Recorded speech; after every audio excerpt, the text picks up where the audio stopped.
Nayeem encounter నిజంగా కాదా, లేదా దిశ ఎన్కౌంటర్లో ఏం జరిగింది, వాడే చేస్తుంటొచ్చని మీరు ఎలాగ? ఆమెను చంపిన తర్వాత, రేప్ చేసి చంపిన తర్వాత ఆమె చెవుకున్నటువంటి 2 పోగులు కూడా ఇవి అట్లే తీసుకొని బ్లడ్ తోటి ఉన్నాయండి అవి. ఇతనితో పాటు వేరే వాళ్ళు కూడా వెళ్ళారు. అక్కడ లిక్కర్ తీసుకున్నాక అందరు కలిసి రిటర్న్ అయ్యారు, కానీ ఇతను ఒక్కడు మిస్ అయినాడు. ఆ రోజు నైట్ అక్కడ ఏదో చైన్కి పెట్టినటువంటి కరెంట్ తీగలకి తగిలి ఒక అడవి పంది చనిపోయింది అనే ఒక ఇష్యూ జరిగిందని దాని మీద వాళ్ళు భయపడి ఆ బాడీని ఒక 7 ప్లేసెస్లో బరీ చేసినారు. Unfortunately she has become pregnant. అప్పటికి ఇంకా పోక్సో యాక్ట్ లేదండి. అప్పుడు ఆ ప్రెగ్నెన్సీలో ఆమెకి డెలివరీ కావటము, pre matured baby, dead born baby పుట్టడము, ఆ బేబీని వాళ్ళు రోడ్డు మీద పడేయటము, దాన్ని కొన్ని యానిమల్స్ పట్టుకురావటము. అక్కడ అనుకోని పరిస్థితిలో ఒక అమ్మాయి, ఒక 21 years girl, newly married girl చనిపోవటం జరిగిందండి. ఆ అమ్మాయిని వాళ్ళ ఫాదరు అత్తగారింటి నుంచి తెస్తూ నైట్ ఒక దగ్గరికి వచ్చిన తర్వాత కొంతమంది దారికి అడ్డం పడి ఇతన్ని కట్టేసి ఫైనల్గా మర్డరు వాళ్ళ ఫాదరే చేసినట్టు. ఎందుకండి? వీళ్ళ ఫాదర్ చాలా కాలం గల్ఫ్లో ఉన్నారు. అతనికి పిల్లల మీద, ఫ్యామిలీ మీద అటాచ్మెంట్ అంతా పోయింది. ఈ పాపకు ఆమె మ్యారేజ్ చేశారు వాళ్ళ మదర్.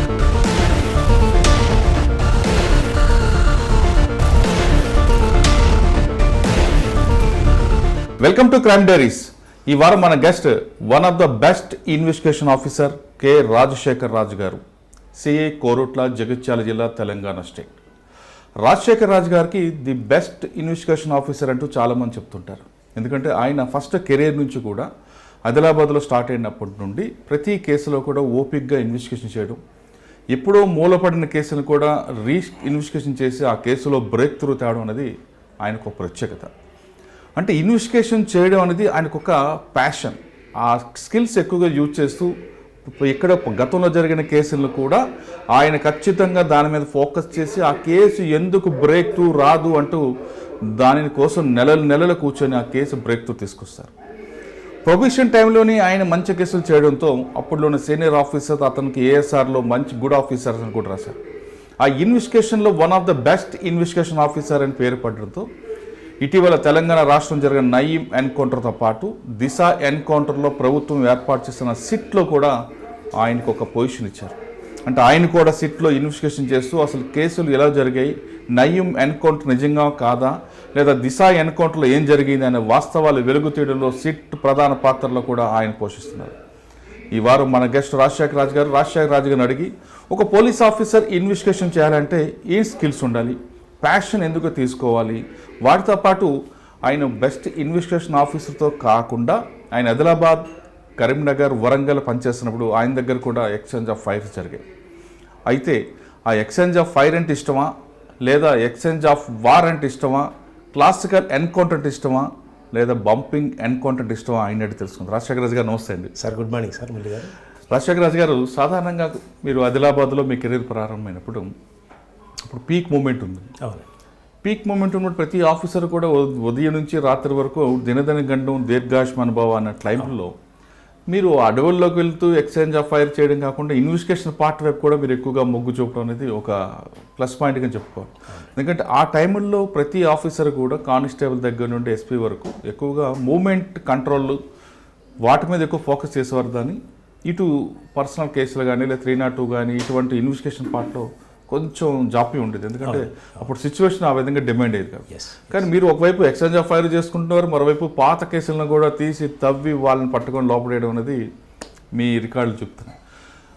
అయితే ఇక్కడ మీరు ఎక్స్చేంజ్ ఆఫ్ ఫైర్లో 3 రకాలు కనిపిస్తుంటాయి. క్లాసికల్ ఎక్స్చేంజ్ ఆఫ్ ఫైర్ ఒకటి ఉంటుంది, 2 ఐడియాస్ వార్ ఒకటి ఉంటుంది, 3 బంపింగ్ ఎన్కౌంటర్ ఉంటుంది. ఈ మూడిట్లో మీకు ఏది ఇష్టం? ఒకటి. రెండోది, ఇన్వెస్టిగేషన్ ఆఫీసర్గా ఒక మంచి రికార్డ్ తీసుకొచ్చిన మీకు నెక్స్ట్ జనరేషన్ వాళ్ళు ఇన్వెస్టిగేషన్ ఆఫీసర్గా రావాలి. ప్రతి కేసులో కూడా ఎక్యూజ్డ్ ఒక చిన్న విజిటింగ్ కార్డు వచ్చి వెళ్తాడు క్లూ అనే పేరుతో. దాన్ని ఏ విధంగా మనం రికవర్ చేయాలి, కంప్లైంట్తో ఎంత ఓపికగా మాట్లాడాలి, ఈ ప్రశ్నలకు జవాబు చెప్పే ముందు రాజశేఖర్ రాజు గారు ఎందుకు కాకి యూనిఫామ్ వేసుకున్నారు, ఆయన కుటుంబ నేపథ్యం చెప్పండి. సార్ నేను బేసికల్గా ఖమ్మంలో పుట్టా sir.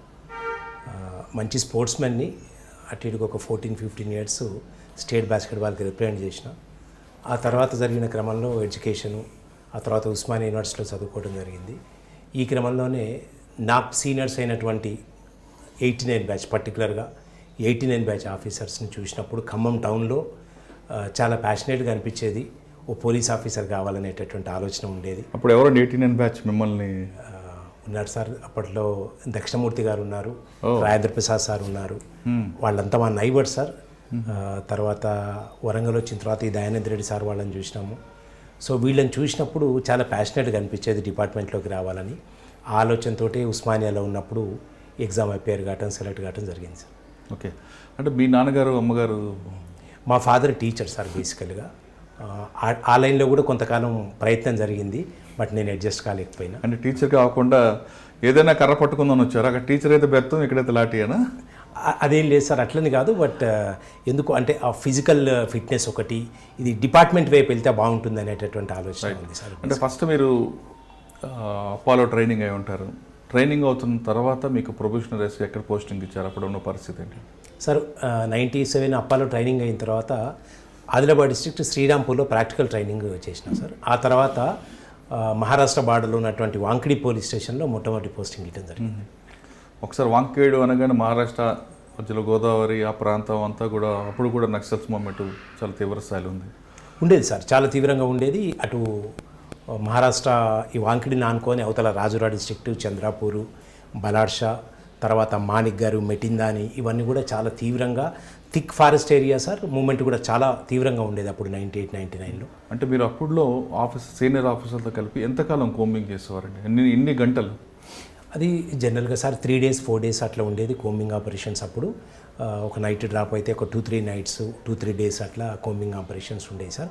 Basing on situation, basing on information వెళ్ళాల్సి వస్తుండే సార్. ఓకే, అంటే కోంబింగ్ వెళ్ళినప్పుడు జనరల్గా ఫుడ్ దానికి ఉంటాం, కుటుంబాలు దూరంగా ఉంటాం, ఆ అడవులు ఎక్కడం దిగడం అన్నది అక్కడ టెరిటరీ కూడా డిఫరెంట్ కనిపిస్తుంటుంది ఆదిలాబాద్లో. ఆ మోసుకొని వెళ్తున్నప్పుడు ఎందుకు వచ్చారా ఈ ఉద్యోగంలో కనిపించలేదు ఇప్పుడు? అంటే ఒకటి సార్, డిపార్ట్మెంట్లో కొత్తగా వచ్చినాము, తర్వాత ఆ ఫారెస్ట్ కల్చర్ అంతా కూడా కొత్త కాబట్టి రెండు బాగా థ్రిల్లింగ్గా, ఎగ్జైటింగ్గా ఉండేది. నెక్స్ట్ అప్పట్లో ఆఫీసర్స్ కూడా చాలా మోటివేటింగ్గా ఉండేవాళ్ళు సార్. అంటే ఒక మూమెంట్కి వెళ్ళటం అనేది ఒక ప్రివిలేజ్గా ఫీల్ అయ్యేటటువంటి పరిస్థితులే ఉన్నాయి. అప్పుడు ఎప్పుడు బర్డన్గా ఫీల్ కాలేదు. అండ్ మోర్ ఎవర్ కొత్త ఎర్లీ డేస్, మ్యారేజెస్ కూడా కాలేదు, ఫ్యామిలీస్ లేకుండే ఒంటరిగా ఉండేవాళ్ళం కాబట్టి. తర్వాత మెయిన్గా సార్ ఇంకొకటి, లా అండ్ ఆర్డర్ ఇష్యూస్ పెద్దగా ఉండేవి కాబట్టి అప్పుడు పోలీస్ స్టేషన్లో ఉంటే ఖాళీగా ఉన్నట్టు ఒక ఫీలింగ్ ఉండేది. ఫారెస్ట్లో ఎంత టైం స్పెండ్ చేస్తే అంత హ్యాపీగా అనిపించేది. అప్పుడు మీకు ఎవరైనా మోటివేట్ చేసిన ఆఫీసర్? అప్పట్లో సార్ నేను మొట్టమొదటిగా క్యారియర్కి వచ్చినప్పుడు ఆదిలాబాద్ జిల్లాలో ఎస్పీగా సందీప్ షాండిలా గారు ఉండేవారు. అడిషనల్ ఎస్పీగా బెల్లంపల్లి అడిషనల్ ఎస్పీగా శివధర్ రెడ్డి గారు ఉండేవారు. ఆ తర్వాత మహేష్ భగత్ సార్ దగ్గర పనిచేసినాం సార్. డిహెచ్ చవాన్ సార్ దగ్గర ఆయన ఓఎస్డీగా ఉండేవారు. వీళ్ళందరూ కూడా చాలా ఎక్సలెంట్గా ఒక ఆఫీసర్ని ఎట్లా మోటివేట్ చేసి వాళ్ళతో ఎట్లా పని చేయించుకోవాలి, రెండు వాళ్ళ దగ్గర పనిచేసినప్పుడు ఏ బర్డన్ అనిపించేది కాదు సార్. అదంతా కూడా ఒక హ్యాపీగా ఒక టూర్ లాగా చేసేటటువంటి వాతావరణం ఉండేది. అప్పుడు ఆ వాతావరణం వాళ్ళు క్రియేట్ చేసి దాంట్లోనే మేము పనిచేసే పరిస్థితి. సార్ మీరు కోంబింగ్ వెళ్ళిన టైంలో ఫస్ట్ మీకు వాళ్ళు ఎదురుపడడం, ఒక ఎక్స్చేంజ్ ఆఫ్ ఫైర్ గురించి ఒకటి చెప్పండి. చాలా జరిగినాయి సార్. బట్ అంటే ఫస్ట్ ఏదో చెప్పగలరా, గుర్తుందా? ఫస్ట్ అంటే నా క్యారీర్లో మొట్టమొదటిది సర్కేపల్లి దగ్గర ఆదిలాబాద్ డిస్ట్రిక్ట్ వాంకిడి పిఎస్ సర్కేపల్లి లిమిట్స్లో జరిగింది సార్. అప్పుడు అది శివధర్ రెడ్డి గారి ఆర్గనైజేషన్లో. అప్పుడు జనరల్గా మేము కోంబింగ్కి వెళ్ళినాము, వాళ్ళే మా మీద ఫైట్ చేసినారు. అప్పుడు మొట్టమొదటి ఇన్సిడెంట్ అక్కడే జరిగింది సార్. అది I think it was on November 30th 1998 అండి.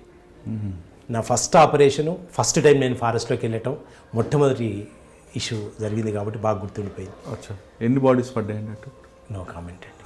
ఓకే సార్, ఒకవైపు అంత సిచ్యువేషన్ పీక్ స్టేజ్లో ఉన్నప్పుడు మీ కెరియర్లో ఫస్ట్లో ఒక మర్డర్ కేసు ఇన్వెస్టిగేషన్ ఒకటి కనిపిస్తుంటుందండి.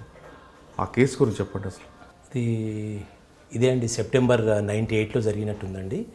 నాకు బాగా గుర్తు, ఆమె సెల్వార్కర్ సక్కుబాయి అని, ఆమె చేని పనికి వెళ్ళినప్పుడు ఎవరు రేప్ చేసి మర్డర్ చేసినారు ఆమెని. అప్పట్లో అంత టెక్నాలజీ అంత యూసేజ్ ఏం లేదండి. ఇది మన ఇన్వెస్టిగేషన్లో మాన్యువల్గా చేయాల్సి వచ్చేది, పూర్తిగా మాన్యువల్ ఇన్ఫర్మేషన్, హ్యూమన్ ఇంటెలిజెన్స్ తోటే చేయాల్సి వచ్చేది. ఆమెని రేప్ చేసి మర్డర్ చేసినారు.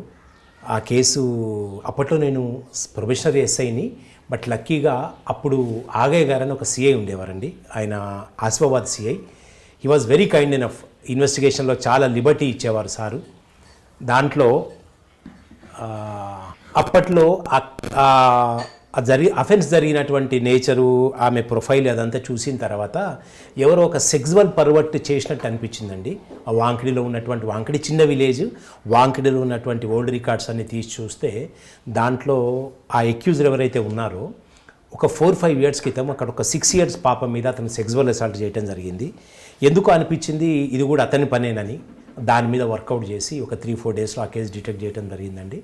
లక్కీగా అది ఆ కేసు డిటెక్ట్ కావడంతో పాటు అక్కడ పనిచేసే ఆ ఏరియాలో ఉన్నటువంటి పబ్లిక్కి కూడా పోలీస్ మీద బాగా కాన్ఫిడెన్స్ డెవలప్ అయింది. అంటే లీడ్ మీకు ఎక్కడ వచ్చిందండి? అది ఎప్పుడుదో కేసు, మీరు వెళ్ళిన తర్వాత దాని మీద ఎక్కువ ఫోకస్ చేయడం అనేది, అంటే మీకు ఒక పాత అక్యూజ్డ్ తెలిసింది, వాడే చేసి ఉండొచ్చని మీరు ఎలాగా? ఇది నథింగ్ బట్ అండి, అది హ్యూమన్ ఇంటెలిజెన్స్ అంతే. నాకు అనిపించింది ఆ ఏజు, ఆ ఉమెన్ ఒక పరిస్థితులు, ఆమె మీద సెక్సువల్ అసాల్ట్ చేయాలి అంటే వాడు హైలీ పర్వర్టెడ్ అయి ఉండాలి అనేటటువంటి ఒక చిన్న ఆ లీడ్ తోటి ప్రొసీడ్ అయితే వాడు పికప్ చేసిన తర్వాత వాడు కన్విన్స్ చేశాడా, లేదంటే ముందు కాదు నేను అది అంటాడు కదా? ఉందండి, అది కొంచెం జరిగింది. ఎందుకంటే ఎటువంటి లీడ్ లేదు, ఎటువంటి క్లూ లేదు కాబట్టి కాస్త వాళ్ళు చేయటం జరిగింది. బట్ లక్కీగా ఆ అక్యూజరు ఆమెను చంపిన తర్వాత, రేప్ చేసి చంపిన తర్వాత ఆమె చెవుకున్నటువంటి 2 పోగులు కూడా ఇవి అట్లే తీసుకొని బ్లడ్ తోటి ఉన్నాయండి. అవి వాళ్ళ ఇంట్లో సూర్లో పెట్టడం జరిగింది.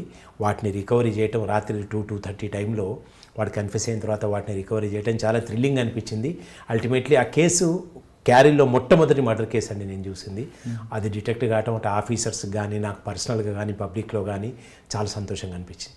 అంటే పోలీస్ అనగానే అప్పుడులో ఒక బ్యాడ్ ఒపీనియన్ ఉండేదండి, వీళ్ళంతా కూడా మమ్మల్ని తీసుకొని కొడతారు, చంపుతారు అంటే. అటువంటి కేసులు కూడా తేవడం వల్ల పబ్లిక్లో ఖచ్చితంగా ఇమేజ్ పెరుగుతుంది. అది సార్ దీని సీక్వెన్స్కి ఇంకో కేసు ఉంటుందండి. అవునండి, దీని తర్వాత ఈ కేసు జరిగిన తర్వాత నా దగ్గరికి ఇది సెప్టెంబర్లో జరిగింది. అక్టోబర్లో, ఐ స్ట్రాంగ్లీ బిలీవ్ అక్టోబర్లో దసరా కంటే ముందు నా దగ్గరికి ఒక ఫ్యామిలీ అప్రోచ్ అయ్యారండి. అక్కడ బెంబారా అనేటటువంటి విలేజ్లో శ్యామ్రావ్ అనేటటువంటి వ్యక్తి 95లో, నేను అక్కడికి వెళ్ళింది 98లోనండి, 94లో అతను మిస్ అయినాడు. అతనికి ఏదో జరిగింది అని చెప్పి అప్పట్లో బాగా గొడవ జరిగింది. ఆ కేసు దాన్ని ఫైనల్గా అందరు ఎఫర్ట్స్ చేసిన తర్వాత అన్డిటెక్టబుల్గా దాన్ని క్లోజ్ చేసినారు. అతను ట్రేస్ కాలేదు. అయితే దానికి సంబంధించి మాకు అన్యాయం జరిగింది సార్, కొంచెం మీరేమన్నా చేయగలరా అని చెప్పి ఆ ఫ్యామిలీ నాకు అప్రోచ్ కావడం జరిగింది. సరే, అది నేను మళ్ళీ పాత కేసు కదా, నేను దాన్ని రీఇన్వెస్టిగేట్ చేయడం అనేది ఏమైనా కాంప్లికేషన్స్ వస్తాయనే ఉద్దేశంతో కొంతకాలం దాన్ని కాన్ఫిడెన్షియల్గా నేను ఎంక్వైరీ చేయడం జరిగింది. ఆ ఫ్యామిలీ ఇచ్చినటువంటి క్లూస్, ఆ తర్వాత మేము క్రైమ్ మ్యాపింగ్ చేసుకున్నామండి. దాంట్లో ఆ బాడీ ఇప్పుడు 4 సంవత్సరాల క్రితం కేసుని రీఓపెన్ చేయడానికి మీరు ఆఫీసర్ పర్మిషన్ ఇచ్చారా? తీసుకున్నా అండి. నేను సీనియర్ ఆఫీసర్స్తో డిస్కస్ చేస్తే వాళ్ళు జాగ్రత్తగా చేయమని అడిగారు. ఇది మరీ ఓల్డ్ కేసు కదా, జాగ్రత్తగా చేయండి అంటే. ఒక చిన్నదండి, దాంట్లో ఒక సీనియర్ ఆఫీసర్ కూడా ఇన్వెస్టిగేషన్ అప్పుడు ట్రాన్స్ఫర్ చేసినారు. అది డిటెక్ట్ కావట్లేదని చెప్పి ఒక సీనియర్ ఆఫీసర్స్కి, పక్క సబ్ డివిజన్లో ఉన్న సీనియర్ ఆఫీసర్కి ఇన్వెస్టిగేషన్ ట్రాన్స్ఫర్ చేసినారు. వారు కూడా కొంతకాలం చేసిన తర్వాత అప్పుడు వర్క్ ప్రెషరు, ఎక్స్ట్రీమిజం విపరీతంగా ఉండేదండి. Maybe because of various reasons that case was referred as undetectable. ఆ తర్వాత ఆ కేసు క్లోజ్ అయిన తర్వాత, ఈ మర్డర్ కేసు తర్వాత ఈ ఫ్యామిలీ నాతో అప్రోచ్ కావటం, దాని తర్వాత కొంచెం దాని మీద ఫోకస్ చేస్తే ఆ క్రైమ్ మ్యాపింగ్లో ఆ మనిషి ఎటు వెళ్ళాడు, ఎక్కడ మిస్ అయినాడు, ఎట్నుంచి వస్తూ మిస్ అయినాడు అనే క్రైమ్ మ్యాపింగ్లో దానికి సంబంధించి కొంత నా దగ్గర అప్పుడు పనిచేసేటటువంటి మంచి టీం ఉండేదండి. I should specially thank each and every one. అప్పుడు నా దగ్గర పనిచేసినటువంటి, నా ఫస్ట్ పోస్టింగ్లో నా దగ్గర పనిచేసినటువంటి, నాతో కలిసి పనిచేసినటువంటి అందరు ఆఫీసర్స్ కూడా చాలా very strong and very committed officers. వాళ్ళందరి కోఆపరేషన్ తోటి ఆ బాడీ ఎక్కడ మిస్ అయింది, ఏ ఊర్లో మిస్ అయింది అనేటటువంటి ఒక బేసిక్ ఒకసారి చాలా క్లారిటీ చెప్పండి. మీరు క్రైమ్ మ్యాపింగ్ వేశానంటున్నారు అంటే ఆయన ఎక్కడ వెళ్ళాడు, ఎక్కడ మిస్ అయ్యాడు అనేది కొన్ని కిలోమీటర్ల దూరం ఉంటుంది. అంటే మీరు మొత్తం ఆ ఏరియా అంతా కూడా తిరిగారా? అది బేసికల్గా ఏంటంటే అది ప్రొహిబిషన్ పీరియడ్. ప్రొహిబిషన్ బాగా స్ట్రిక్ట్గా ఉండేది, ఎక్సైజ్ ప్రొహిబిషన్. అయితే వీళ్ళు ఆ ఏరియాలో ఉన్న వాళ్ళు మహారాష్ట్రకి లిక్కర్ గురించి వెళ్ళేవాళ్ళంటే, ఇతనితో పాటు వేరే వాళ్ళు కూడా వెళ్ళారు. అక్కడ లిక్కర్ తీసుకున్నాక అందరు కలిసి రిటర్న్ అయ్యారు, కానీ ఇతను ఒక్కడు మిస్ అయినాడు. సో వాళ్ళతోటి మాట్లాడి వాళ్ళు లిక్కర్ తీసుకోవడానికి ఎక్కడికి వెళ్ళారు, ఏ రూట్ వాడతారనే దాని మీద ప్రాబబుల్ ప్లేస్ ఆఫ్ మిస్సింగ్ ఒకటి ఐడెంటిఫై చేసి అక్కడ లోకల్ ఇంటెలిజెన్స్ ఆ విలేజర్స్ తోటి వాళ్ళతోటి మాట్లాడిన తర్వాత స్లోగా ఒక క్లూ వచ్చిందండి. యాక్చువల్గా ఆ రోజు నైట్ అక్కడ ఏదో ఒక చైన్కి పెట్టినటువంటి కరెంట్ తీగలకి తగిలి ఒక అడవి పంది చనిపోయింది అనే ఒక ఇష్యూ జరిగిందనే దాని మీద ఆ ఫ్యామిలీని మేము ఐడెంటిఫై చేయడం జరిగింది. ఫైనల్గా వాళ్ళే అంటే ఎవరైతే అక్యూజ్డ్ ఉన్నారో దీంట్లో వాళ్ళ కాటన్ క్రాప్ అనుకుంటా అండి, దానికి ఫెన్సింగ్ ఎలక్ట్రిక్ ఫెన్సింగ్ పెట్టినారు జంతువుల గురించి. అనుకోకుండా ఇతను ఈ డిసీజులు ఎవరైతే మిస్ అయినాడో శ్యామరావు దాని మీద పడి చనిపోవటం జరిగింది. వాళ్ళు భయపడి ఆ బాడీని ఒక 7 ప్లేసెస్లో బరీ చేసినారు. ఫస్ట్ ఒక ప్లేస్లో చేస్తే అది బయటకు వచ్చింది, ఆ తర్వాత ఇంకొక దగ్గర ఓవరాల్గా ఒక 7 ప్లేసెస్లో దాన్ని బరీ చేసినారండి. ఒకదాని తర్వాత సెర్చ్ చేస్తూ అటు ఇటు ఒక 15 డేస్ పట్టింది. ఈ 15 డేస్ ఈ ఇన్వెస్టిగేషన్ అంతా కూడా ఎటువంటి ప్రెజర్ రాకుండా కాన్ఫిడెన్షియల్గా చేయటం అనేది కొంచెం ఇబ్బందికరంగా ఉంది. బట్ లక్కీలీ అప్పుడు సెల్ ఫోన్ ప్రెజర్ మాకు లేదు కాబట్టి ఒకసారి స్టేషన్ దాటి బయటికి వెళ్తే మళ్ళీ స్టేషన్కి వచ్చేదాకా మా వేరియబౌట్స్ తెలుసుకోవటం కాస్త ఇబ్బందిగా ఉండేది. మార్నింగ్ ఆఫీసర్స్కి ఇన్ఫర్మేషన్ ఇచ్చి వెళ్తే ఆ విధంగా ఇన్వెస్టిగేట్ చేస్తూ ఫైనల్గా 7th ప్లేస్లో ఆఫ్టర్ 5 years ఆ స్కెలిటన్ మేము డిటెక్ట్ చేయడం జరిగిందండి. ఎంఆర్ఓ వాళ్ళ ప్రెజెన్స్లో ఆ రోజుల్లో బాగానే ఆ తర్వాత సార్ ఆ స్కెలిటన్ అక్యూజ్డ్ కన్ఫెషన్ మీద మేము రికవరీ చేసిన తర్వాత కొత్తగా అకాడమీ నుంచి వచ్చినాం కాబట్టి సైంటిఫికేట్స్ వాడాలని బాగా కోరిక ఉండేది. దాంట్లో నేను సూపర్ ఇంపోజిషన్కి పంపించిన అండి, స్కల్ సూపర్ ఇంపోజిషన్కి పంపించిన తర్వాత ఆ స్కల్ సూపర్ ఇంపోజిషన్లో అది స్కెల్టన్ మ్యాచ్ అయిందండి. అతని ఫోటోగ్రాఫ్స్ తోటి అతని స్కల్ మ్యాచ్ అయింది. దాని ద్వారా finally we are able to establish his identity also. అంటే వాళ్ళు మర్డర్ ఏం చేయలేదు, ఆ డెడ్ బాడీని కాపాడే ప్రయత్నంలోనే వాళ్ళు లేదు సార్, వాళ్ళు మర్డర్ ఏం చేయలేదు. ఎప్పుడైతే ఈ కరెంటు తీగలు పెట్టడము దాని మీద ఇతను పడి చనిపోవటం జరిగితే నైట్ వాళ్ళకి ఐడెంటిఫై అయింది. They thought it was an animal. అక్కడికి వచ్చిన తర్వాత ఈ బాడీ చూసి అంటే వాళ్ళ కన్ఫెషన్ ప్రకారం ఆ రోజు అతను తీసుకొచ్చేటటువంటి ఆల్మోస్ట్ 48 క్వార్టర్ బాటిల్స్ అన్నీ ఆ 7 members తాగేసారు ఆ టెన్షన్లో. తాగిన తర్వాత దాన్ని 3-4 ప్లేసెస్కి వాళ్ళు బరీ చేయటము, అక్కడ కొన్ని దగ్గర వాటర్ వల్ల కొన్ని చోట్ల చేను దున్నుతున్నప్పుడు బాడీ బయటికి రావటం ఇలాంటివి జరిగినాయి. అట్లా ఒకదాని తర్వాత ఒకటి లీడ్ తీసుకుంటూ ఫైనల్గా బాడీ డిటెక్ట్ అయిందండి. సార్ ఇప్పుడు ఇందులో 304 Part 2 ఒకటి వస్తుంది అనుకుంటా. ఎగ్జాక్ట్లీ 201 కూడా వస్తుందా సాక్ష్యాలు తారుమారు చేయడం కూడా? దట్ కేస్ వాజ్ అంటే యాక్చువల్గా అది మ్యాన్ మిస్సింగ్లో క్లోజ్ అయిందండి. Subsequently that was alter to 304 Part 2 and 201 IPC. వాళ్ళకి కన్విక్షన్ వచ్చిందండి? కన్విక్షన్ ఆ తర్వాత చాలా బయటకు వచ్చి రైట్. దాని తర్వాత ఇంకేమైనా మంచి కేసులు వచ్చాయండి వంకాయల్లో? సబ్సిక్వెంట్గా సార్ దాని తర్వాత జరిగిన కేసు ఒకటి, ఇదంతా కూడా నేను ప్రొవిషనల్ ఎస్ఐ నేనండి, అప్పటికి నా ప్రొవిషన్ డిక్లేర్ కాలేదు. దాని తర్వాత జరిగిన కేసు ఒక మైనర్ అమ్మాయి మీద సెక్సువల్ అసాల్ట్ జరిగిందండి. Unfortunately she has become pregnant. అప్పటికి ఇంకా పోక్సో యాక్ట్ లేదండి అప్పుడు. ఆ ప్రెగ్నెన్సీలో ఆమెకి డెలివరీ కావటము, pre matured baby, dead born baby పుట్టటము, ఆ బేబీని వాళ్ళు రోడ్డు మీద పడేయటము, దాన్ని కొన్ని యానిమల్స్ పట్టుకురావటము, అదొక సెన్సేషన్ అయింది అప్పుడు. సో అప్పుడు నేను ఫారెస్ట్లో ఉన్నా అండి. I was not on field, I was not in the PS. ఆ తర్వాత నేను రావటము, అప్పటికి బాడీ మా వాళ్ళు 174 చేసి దాన్ని డిస్పోజ్ చేసినారు.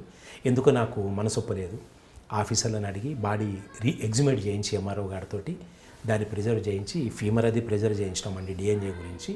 ఆ తర్వాత ఓపిక ఒక 2-3 times వాళ్ళ ఇంటికి వెళ్తే ఆ అమ్మాయి ఫైనల్గా బ్రేక్ అయింది. దానికి కారకుడు ఎవరు ఏంటి అనే దాని మీద చెప్పడం జరిగింది. అది ఫైనల్గా దాన్ని ఆ 174ని ఫస్ట్ టైం అండి విత్ ది పర్మిషన్ ఆఫ్ అప్పట్లో I should be very very thankful to Shivadhar Reddy sir was additional SP Bellampalli. అది రేప్ కేసు అండి. Actually I have no domain over that case to investigate, but CI గారు కూడా బాగా cooperative ఉండేవారు. ఆ కేసులో కాస్త ఇన్వెస్టిగేట్ చేయడానికి నాకు లిబర్టీ ఇచ్చినారు. మొట్టమొదటిసారి దాంట్లో ఆ అమ్మాయి 164 చేయించి ఆ 164 కాపీ బేస్ చేసుకొని ఆ ఫీటస్ని, ఆ అమ్మాయిని, అక్యూజ్ని ముగ్గురిని కూడా DNA గురించి పంపడం జరిగింది. కాస్త DNA డిలే అయిందండి. దాంట్లో 9 months తర్వాత DNA రిపోర్ట్ వచ్చింది. బయలాజికల్ మ్యాచింగ్ జరిగింది దాంట్లో. ఆ పాప వాళ్ళు అందరూ కూడా పుట్టిన బిడ్డ వాళ్ళిద్దరిది అనేటటువంటిది. సో దాంట్లో అప్పట్లో ఉన్నటువంటి రేప్ కేసు 376 ప్రావిజన్స్ ప్రకారం అప్పట్లో సిఐ గారు దాన్ని ఛార్జ్ చేసినారు. That has given a lot of satisfaction. Sir కేసులో ఆయన అరెస్ట్ చేసి ఉంటారు, కానీ అమ్మాయికి న్యాయం ఏం జరిగిందండి? అమ్మాయికి జనరల్గా మన చేతిలో ఉందండి అప్పట్లో. అంటే even today also what law can do is అక్యూజ్ని అరెస్ట్ చేయటము, కోర్టును ప్రొడ్యూస్ చేయటము, అప్పట్లో ఈ కాంపన్సేషన్ ప్రావిజన్స్ ఇవన్నీ ఉన్నట్టు నాకు ఐడియా లేదండి అప్పట్లో. ఇప్పుడు చాలా ఫైనాన్షియల్గా అమ్మాయికి తర్వాత రీహాబిటేషన్ అవన్నీ కూడా ఇప్పుడు ఉన్నాయి. అప్పట్లో అవన్నీ ఉన్నట్టు నేను I don't know because I was a professional SI at that time. Sir మీరు చేసిన 3 కేసుల్లో ఒక మెసేజ్ కనిపిస్తుందండి. అంటే ఐఓ కంప్లైంట్తో ఎక్కువసేపు మాట్లాడాలని, ప్రతి స్పాట్లో కూడా 1-2 సార్లు విజిట్ చేయాలని, ఐఓ ఒకసారి ఎక్కువసేపు మాట్లాడకపోతే కంప్లైంట్తో ఏం జరగబోతుంది అనేది మీరు చెప్పండి. డెఫినెట్గా సార్, అది ఒకటి పోలీస్ స్టేషన్కి ఎస్హెచ్ఓస్ దగ్గరికి ఐఓస్ దగ్గరికి పిటిషనర్ వచ్చినప్పుడు జనరల్గా కొంత ప్రెజర్లో ఉంటారండి వాళ్ళు. Particularly this is with regard to sensational cases where cases have more gravity. ఆ కేసెస్లో 1-2 సార్లు పిటిషనర్ తోటి మాట్లాడటం, 1-2 సార్లు సీన్ ఆఫ్ అఫెన్స్ విజిట్ చేయటము, నైబర్స్ తోటి డీటెయిల్డ్గా మనము ఇంటరాక్ట్ కావటం అనేది in course of time maybe first day second day వాళ్ళు బ్రేక్ కాకపోయినా 3rd, 4th డేస్లో రిపీటెడ్గా మనం అంటే what I strongly feel is petitioner or victim they should identify some kind of interest in the IO. ఈసారికి ఖచ్చితంగా ఈ కేసు డిటెక్ట్ చేయాలనేటటువంటి ఆలోచన ఉంది, ఈసారికి నేను కొన్ని క్లూస్ ఇస్తే ఇది డిటెక్ట్ అయ్యేటటువంటి అవకాశం ఉంది అనేటటువంటి కాన్ఫిడెన్స్ పిటిషనర్లో బిల్డప్ చేయడానికి interaction with the petitioner witnesses is very very important అండి. I suggest all the young officers 1-2 సార్లు పిటిషనర్స్ తోటి ఓపికగా మాట్లాడటము అవి చేయటం అనేది చాలా మంచిదండి ఇన్ ఆల్ ఇన్వెస్టిగేషన్స్. సార్ అంటే ఒకప్పుడు మీకంటే కొంచెం వర్క్ మీద ప్యాషన్ ఉంది, వర్క్ లోడ్ తక్కువ ఉండొచ్చు, మీరు ఇన్వెస్టిగేషన్ పార్ట్లో ఎక్కువగా మీరు ఇన్వాల్వ్ అయ్యి ఉండొచ్చు. ఇప్పుడున్న సిచ్యువేషన్లో ప్రతి ఐఓకి చాలా పెద్ద వర్క్ కనిపిస్తుంటుంది. ఒకవైపు బందోబస్తు ఉంటుంది, ఒకవైపు లాండ్ ఆఫ్ ప్రాబ్లం ఉంటుంది, ఒకవైపు ఇన్వెస్టిగేషన్ పార్ట్ ఉంటుంది, మరో చార్జ్ షీట్. ఈ ఒత్తిడిలో వాళ్ళు కంప్లైంట్తో ఇంటరాక్ట్ అవ్వడం అనేది మీరు అన్నట్లుగా కంప్లైంట్ ఐఓన్ చేసుకోవడానికి విధంగా ప్రవర్తించడం కూడా జరగపోయిన అవకాశం కనిపిస్తుంది ఒక పార్ట్ అయితే. ఇంకొక పార్ట్ కొంతమంది సెల్ ఫోన్లో మాట్లాడుతూ అది కొంచెం ర్యాష్గా మాట్లాడడం కూడా ఒక మైనస్ అవుతుంది. మరి దీనికి సొల్యూషన్ ఏమనుకుంటున్నారు? ఉంది సార్. ఒకటి ఇప్పుడు ఆ రోజుల్లో లా అండ్ ఆర్డర్ ప్రెజర్ ఉండకపోవచ్చు, కాకపోతే ఎక్స్ట్రీమిస్ట్ వరకు ప్రెజర్ తీవ్రంగా ఉండేదండి. There are days where we are in forest for more than 20-21 days in a month. ఒక ఫారెస్ట్ నుంచి వచ్చిన తర్వాత 1-2 days ఆ పోలీస్ స్టేషన్లో ఉంటే ఆ టైంలో కూడా police station security was top priority. So అప్పుడున్న ప్రెజర్ అప్పుడు ఉందండి. But IO should have commitment. Everything is part of job. Public management, phone management అందరినీ మేనేజ్ చేయాల్సి వస్తుంది. ఈ మల్టిపుల్ డైమెన్షన్ ఉన్నటువంటి జాబ్ కాబట్టి ప్రతిదీ కూడా ఖచ్చితంగా ఐఓనే మేనేజ్ చేసుకోవాలండి. Time management is also very important. Work prioritise చేసుకోవటం కూడా చాలా చాలా ఇంపార్టెంట్ అండి. ఏ ఫోన్ అటెండ్ కావాలి, ఏ ఫోన్ తర్వాత అటెండ్ కావచ్చు అనేది ఇప్పుడున్న ఆఫీసర్స్కి, ఇప్పుడున్న ఐఓస్కి నో డౌట్ వాళ్ళ మీద ట్రెమండస్ ప్రెషర్ ఉంది, వర్క్ ప్రెషర్ ఉంది, వాళ్ళకి మేనేజ్మెంట్ కూడా విపరీతంగా ఉంది, బందోబస్తులు ఉన్నాయి, ప్రతిదీ కూడా ఒక ఇష్యూ అవుతూ ఉంది. But investigation should never be neglected. It's major part and very very important part of a police officer అండి. That should always be given lot of priority. Okay, అంటే మనం దీని పని దాన్ని చేస్తున్నా మాత్రం దీని మాత్రం ఎక్కువ ప్రయారిటీ. డెఫినెట్గా. సార్ వాంకేడ్ ద్వారా ఎక్కడికి వచ్చారండి? వాంకిడి తర్వాత నేను వాంకిడికండి 98లో అయినా అండి. ఆ తర్వాత ఏదైతే నేను ఇప్పుడు మీకు ఈ మైనర్ గర్ల్ కేసు చెప్పినానో దాంట్లో అప్పట్లో ఆదిలాబాద్కి నన్ను ప్రెస్ మీట్ పెడదా అని ఎస్పీ గారు పిలిచారు. ఆ ప్రెస్ మీట్ తర్వాతే అక్కడే నాకు ఇంద్రవల్లికి పోస్టింగ్ ఇవ్వడం జరిగిందండి. ఇంద్రవల్లికి that was a burning issue in Indravalli then. But అప్పుడు వేరే ఆఫీసర్స్ నన్ను వాంకిడిలోనే కొంతకాలం ఉంచమని అడిగినారు. బట్ సబ్సిక్వెంట్గా అండి I strongly believe it was in 99 December 3rd there was a blasting in Tarlapadu. Mallesh అని నా బ్యాచ్మేట్ చనిపోయినాడు. ఆ రాత్రి నన్ను ఖానాపూర్ రిపోర్ట్ చేయమని చెప్పారు. ఖానాపూర్ తర్వాత మళ్ళీ కొంతకాలం ఆపి ఇంద్రవల్లి పోస్టింగ్ చేసినారండి. 28 December 1998 I reported in Indravalli అండి. నెక్స్ట్ ఇంద్రవల్లిలో పోస్ట్ చేయాలి. సార్ ఇంద్రవల్లి అనగానే పెద్ద మేజర్ ఎన్కౌంటర్ కనిపిస్తుంది. ఎంవి కృష్ణారావు గారి టైంలో జరిగింది. కానీ అప్పటికి ఆ సిచ్యువేషన్ గ్యాప్ వచ్చినా ఆ ఫ్లేమ్స్ మాత్రం ఇంకా కంటిన్యూ అవుతూనే వచ్చాయంట. ఆ యాంగర్ పోలేదు. అటువంటి పరిస్థితుల్లో పబ్లిక్ ఉన్న టైంలో ఇంద్రవల్లిలో మీరు వెళ్ళినప్పుడు అక్కడ ఏ విధంగా లీడ్ చేసుకొచ్చారు? ఇట్స్ వెరీ ఫైన్ అండి. It's a very fine question. 99 Decemberలో నేను అక్కడికి వెళ్ళిన తర్వాత అక్కడ ఫస్ట్ మేము ఐడెంటిఫై చేసింది ఏంటంటే పబ్లిక్కి పోలీస్కి విపరీతమైన గ్యాప్ ఉందండి అక్కడ. అది ఎలాంటి గ్యాప్ అంటే అప్పట్లో మేము ఊర్లోకి వెళ్తే ఎవరు కనీసం దగ్గర కూడా వచ్చేటటువంటి పరిస్థితి కాదు. అసలు అక్కడ పోలీసులు కంటే ఇల్లు కూడా అద్దెకి ఎవరు కదండి ఆ రోజుల్లో. ఓన్లీ ఓల్డ్ ఉమెన్ మాత్రమే విలేజ్లో ఉండేవాళ్ళు, మిగతా ఎవరు కనిపించకుండా ఉండేది పరిస్థితి. అది ఓవర్కమ్ చేసి లక్కీలీ అక్కడ ఆ రోజుల్లో నేను ఎక్కువ కాలం పనిచేసే అవకాశం దొరికిందండి నాకు. I worked in Indravelli almost for around 5 years. 99 election నుంచి 2004 ఎలక్షన్ వరకు కూడా పనిచేయాల్సి వచ్చిందండి. And I'm also even fortunate that I worked under extremely decent officers.